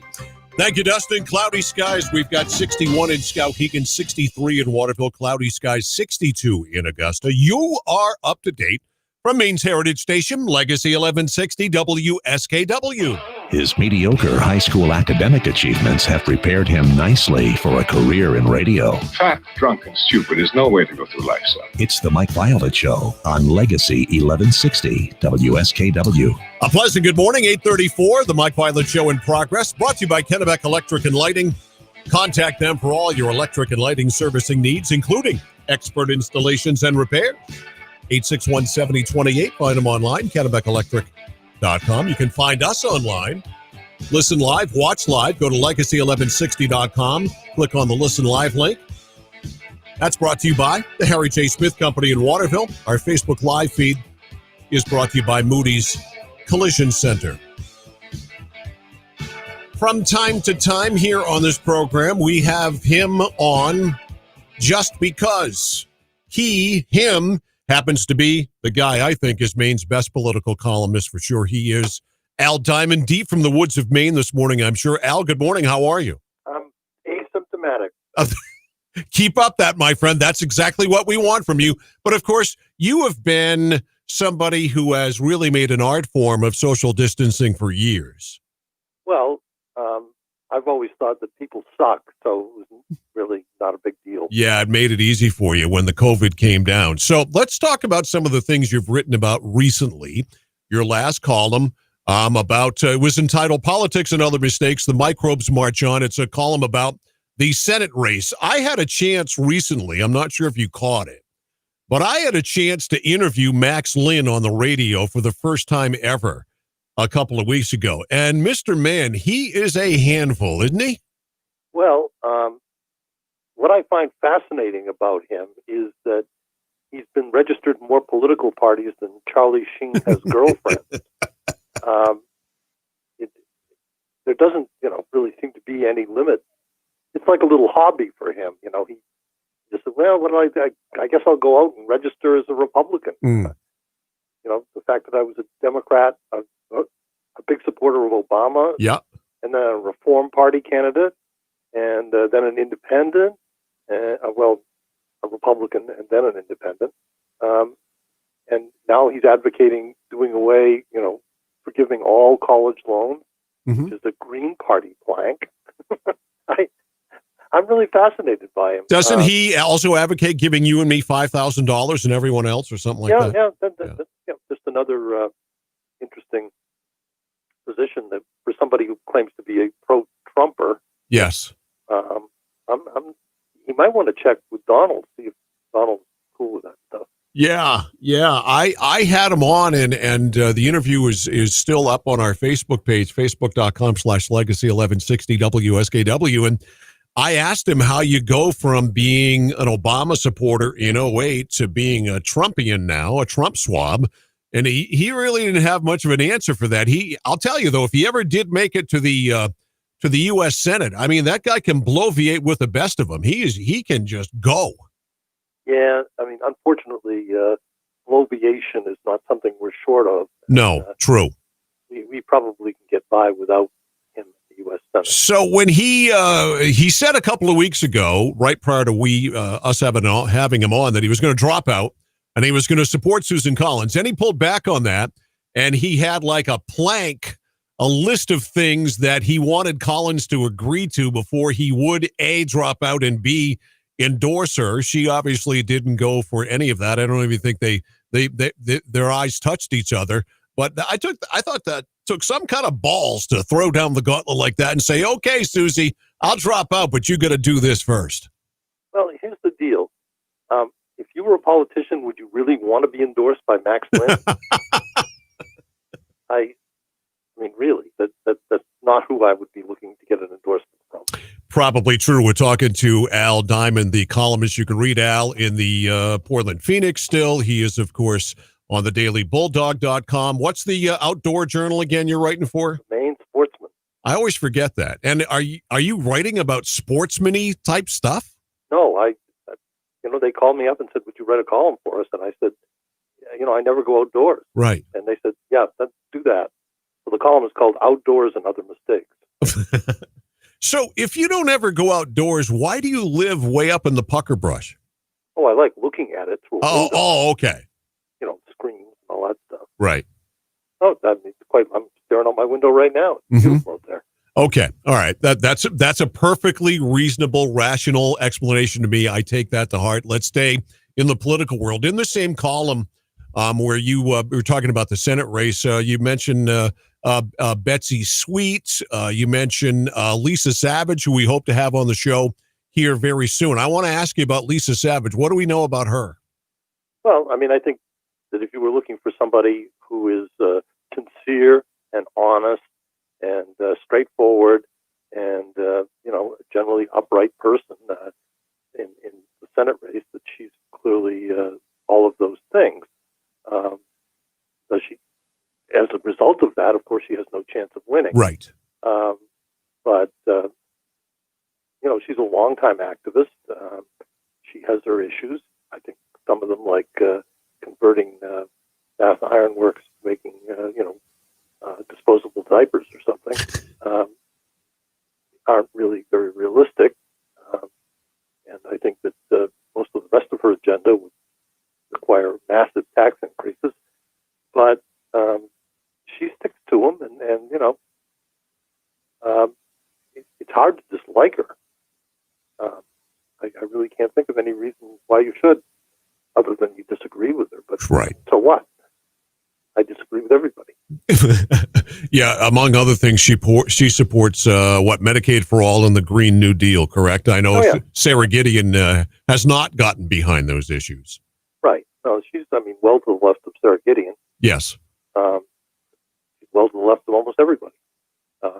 But she's not the least bit unlikable.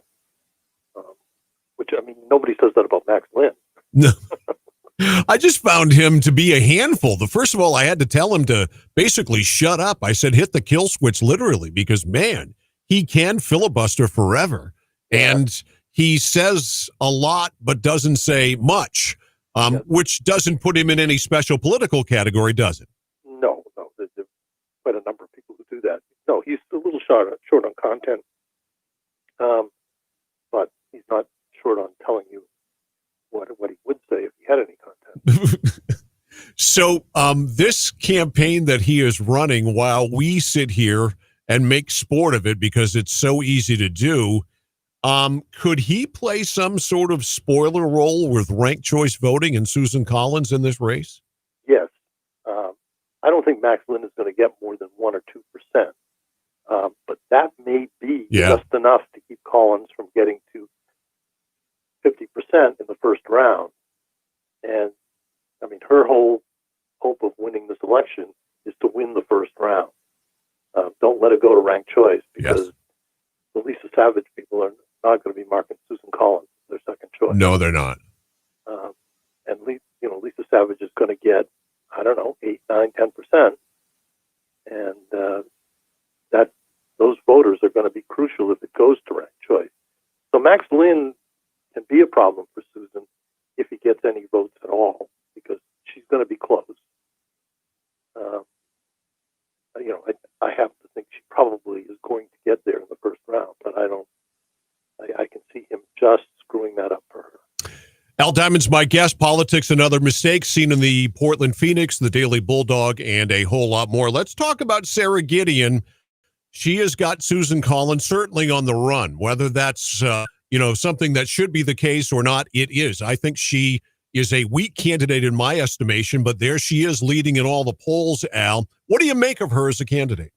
Well, it's not so much what I make of Sarah Gideon. The problem is that people are angry at Susan Collins. Yeah. And Sarah Gideon is just fill in the blank. It doesn't matter who's in that position, as long as, as they're not a child molester, they're fine. People, there's a large segment of the voting population that is saying, I'm just not going to vote for Susan Collins, and I don't care who's running against her. And so that, Sarah Gideon is bland. She doesn't take strong positions. She often doesn't take a position at all. It's a very wimpy campaign, but it doesn't matter, because you've got that strong core of people who are just saying, no Susan Collins, no way. And that's how that campaign is going. The negative advertising has now already, we're only in August, and it's already reached the pitch where people are just tuning it out. Mm-hmm. So, you can say anything from here on in and nobody's going to listen. No, and I think they're going to get to the point where they say anything too, because Susan Collins, I never thought I'd see the day where Dylan Bates would become a political issue again. Yeah, that took me by surprise too. But I've never seen an incident where there were more people at fault than the Dylan Bates thing, and that includes Republicans, Democrats, the media, everybody punted on that one, and the guy who was abusing underage girl had to walk away. You got a free pass. Yep. I was not happy with that. Did Sarah Gideon handle it well? Nope. Did the media handle it well? Nope. Did Republican legislators who knew about it, did they handle it well? I can't believe that if they really wanted to do something about Dylan Bates when he was in the legislature, they wouldn't have just called a press conference and said, look, here are some very serious allegations against this guy. What's going on? Why is he still here? Yeah. Would have had to cover it. Why wouldn't they do that? It makes all the sense in the world for a variety of reasons. I guess maybe that's it. Those things that you play basketball with, that you shoot in through the hoop? Yes. Don't have any. They do.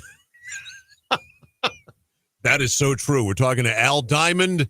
His columns are in the Daily Bulldog. You can find them the Portland Phoenix website as well. What do you make of Joe Biden and Kamala Harris? Thoughts on the Democratic ticket?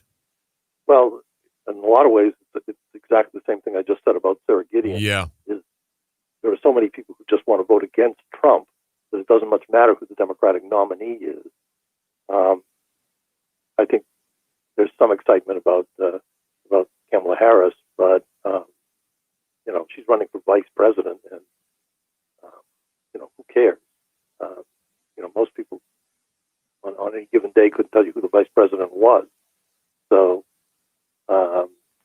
I just think that it's another campaign of voting against someone rather than voting for it. True, and there's no question about it. I mean, the numbers say that, the polls say that, but Joe Biden. I am convinced Joe Biden is in the at least early stages of dementia, and that he is literally losing his mind, and that the Democrats have nominated a guy who, if he does get elected president, in my opinion, God forbid, he won't be president for more than a year because he's going to have to resign because he doesn't have the mental capacity to do so. Am I the only one who feels that way?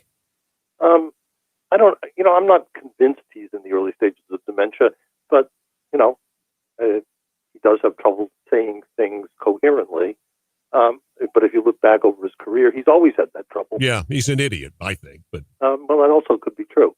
But at the same time, you're trading a person who's suffering from psychosis for one who's suffering from dementia. So I'm not seeing that it's much of a 6 of one, half a dozen of another. Well, yeah, either way. All right. The coroner got struck down by the high court here in the state of Maine last week, the referendum on the coroner. You solidly against the coroner, I know. What was your read on what the Supreme Court did? Unlike most people who were against the coroner, I read that opinion, thought that it was well reasoned, and that the Supreme Court probably couldn't come to any other decision. If you allow a referendum to overturn what's essentially a quasi-judicial decision by the Public Utilities Commission, then you're opening the door for referendums to overturn court proceedings. I mean, you don't like how that murder trial came out? Let's have a referendum and vote on that. It's not the same kind of decision that most referendums are dealing with. If you're dealing with something the legislature did, clearly you can overturn that. Right. But this is a very strictly regulated quasi-judicial proceeding, and I don't think you want public votes overturning those kinds of things. At the same time, I think that the anti-referendum people made a mistake by not going with legislation which would have required every town that the project passes through to approve it. That there was a bill in the legislature to do that, and that language was there. That should have been the language on the referendum. Make them get a vote in every town. Mm-hmm. No way they could do it. Kills the project. Done. Right now, the only hope for stopping the project is the lawsuit over the use of public lands, changing the use of public lands, which clearly they violated the law on that. And it takes a 2/3 vote of the legislature to make those changes. Mm-hmm. There's no way to get that. Probably that means they're going to have to reroute the project, and that'll be a delay. But it isn't going to stop it. So you think it'll get done? Now I do, yeah. I mean, unless that court case is devastating, I mean, there might be a decision just that goes totally against them, but I don't think that's going to happen. I think it's going to be delayed, but I think it's going to get done. Al Diamond from the Daily Bulldog, Portland, Phoenix. Al, always a pleasure to have you on, sir. Thanks for your time as always. We will do it again soon. All right, you take care. You too. Al Diamond. It is 8:50. John James Freedom Pep Rally is next. Come back and close it down after this. Mike Violet Show, Legacy 1160 WSKW.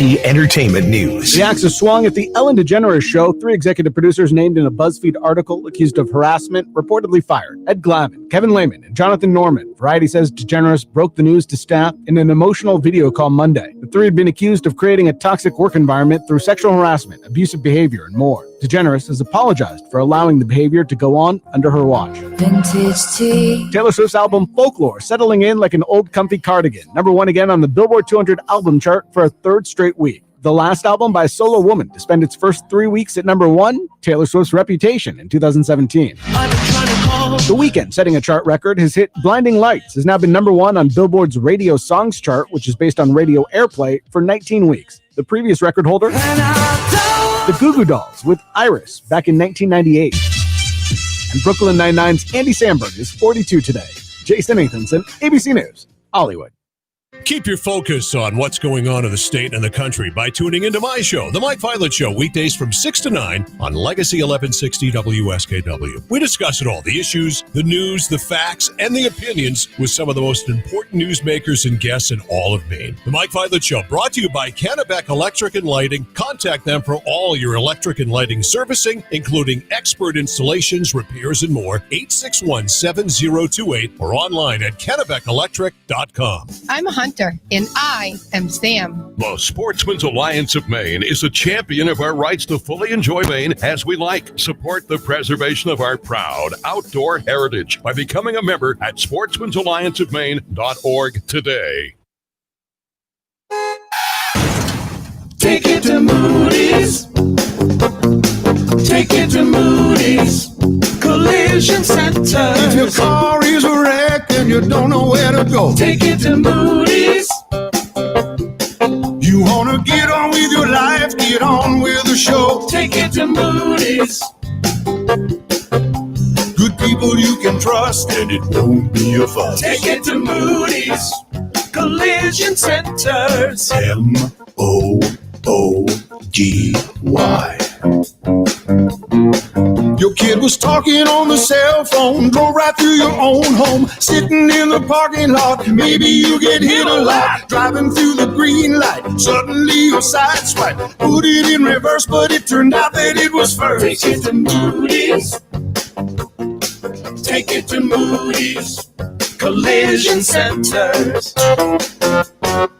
My name is Chris Blackburn. I live in New Gloucester. I'm Penny. I live in Scarborough. My name is Carl Parker. My name is Carla Gill. I'm from Portland, Maine. I have voted for Susan Collins multiple times, and I cannot vote for Susan Collins any longer. I believe that Susan Collins has changed dramatically. I have supported Susan Collins, and I will not be supporting her again. I do not believe Susan Collins is willing to stand up to Donald Trump. Not at all. Since Donald Trump has become president, it's amazing how often she has taken his side. I know that Sarah Gideon has long had a reputation for being a consensus builder and working across the aisle to get real legislation done. I'm supporting Sarah Gideon because I truly believe that Sarah Gideon will fight for Maine. I believe that Sarah Gideon would stand up to Mitch McConnell. I have such hope for Sarah. I think she's clearly in touch with Maine, and that's what I'm hoping she can bring to Washington. I will be supporting Sarah Gideon. I'm Sarah Gideon, running for U.S. Senate, and I approve this message. Paid for by Sarah Gideon for Maine.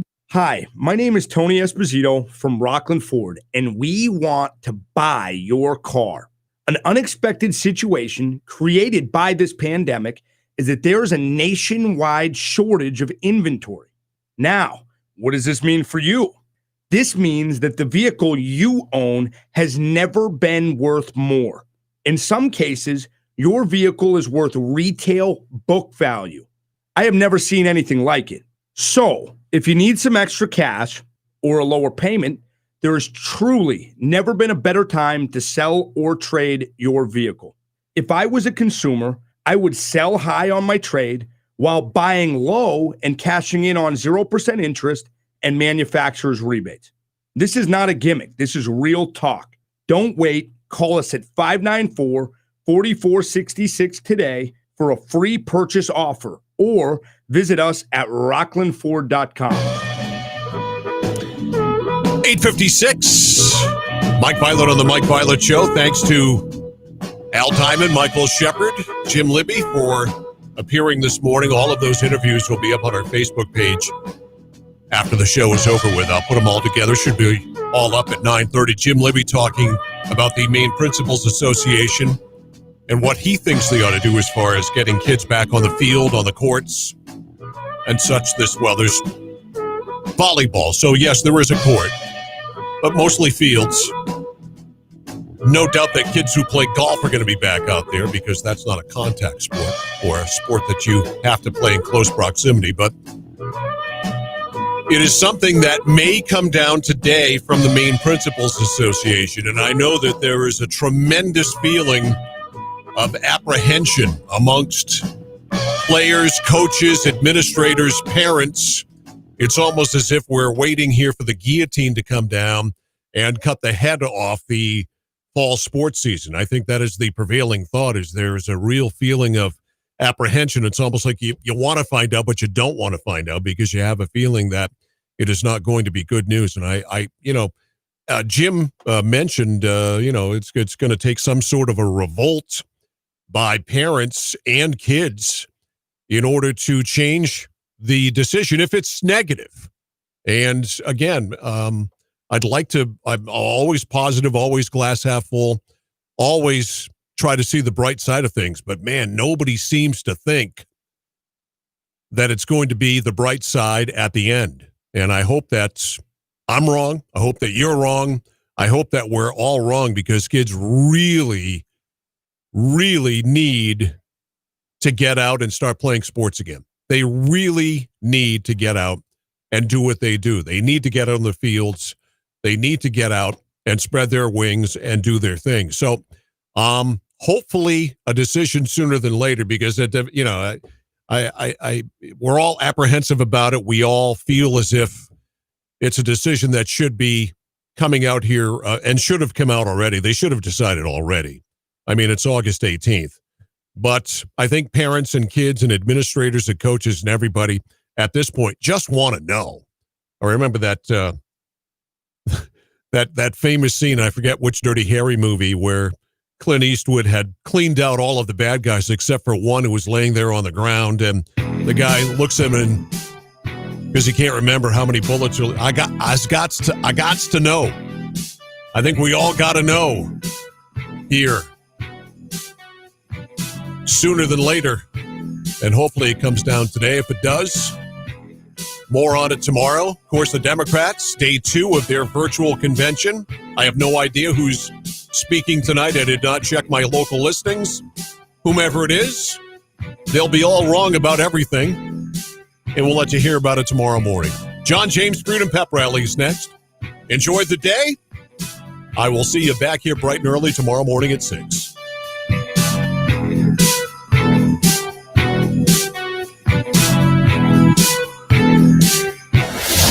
From the Home Auto Group Studios, Farmington Ford and Franklin Chrysler in Farmington.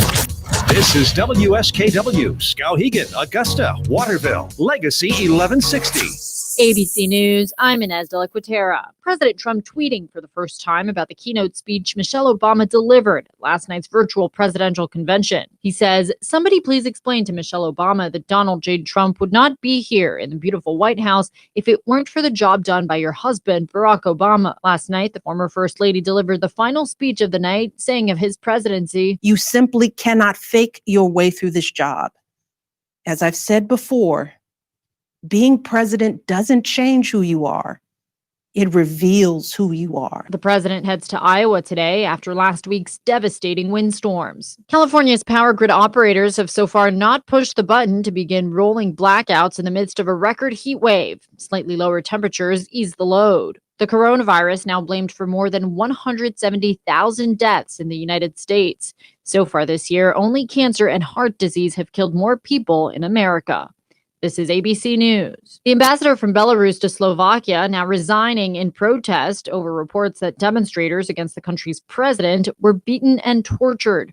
Protesters in the streets say the recent election was rigged. ABC's Patrick Reevell is in Minsk. Protesters in Belarus are seeking to keep the pressure up on President Alexander Lukashenko, calling for more strikes and demonstrations. Police remain largely out of sight in the capital Minsk, where people are gathering outside different government buildings. Pro-Lukashenko rallies are also being organized in at least 2 cities as the authorities try to show he still has support. In Europe, efforts to up the diplomatic pressure on Lukashenko continue. The European Union is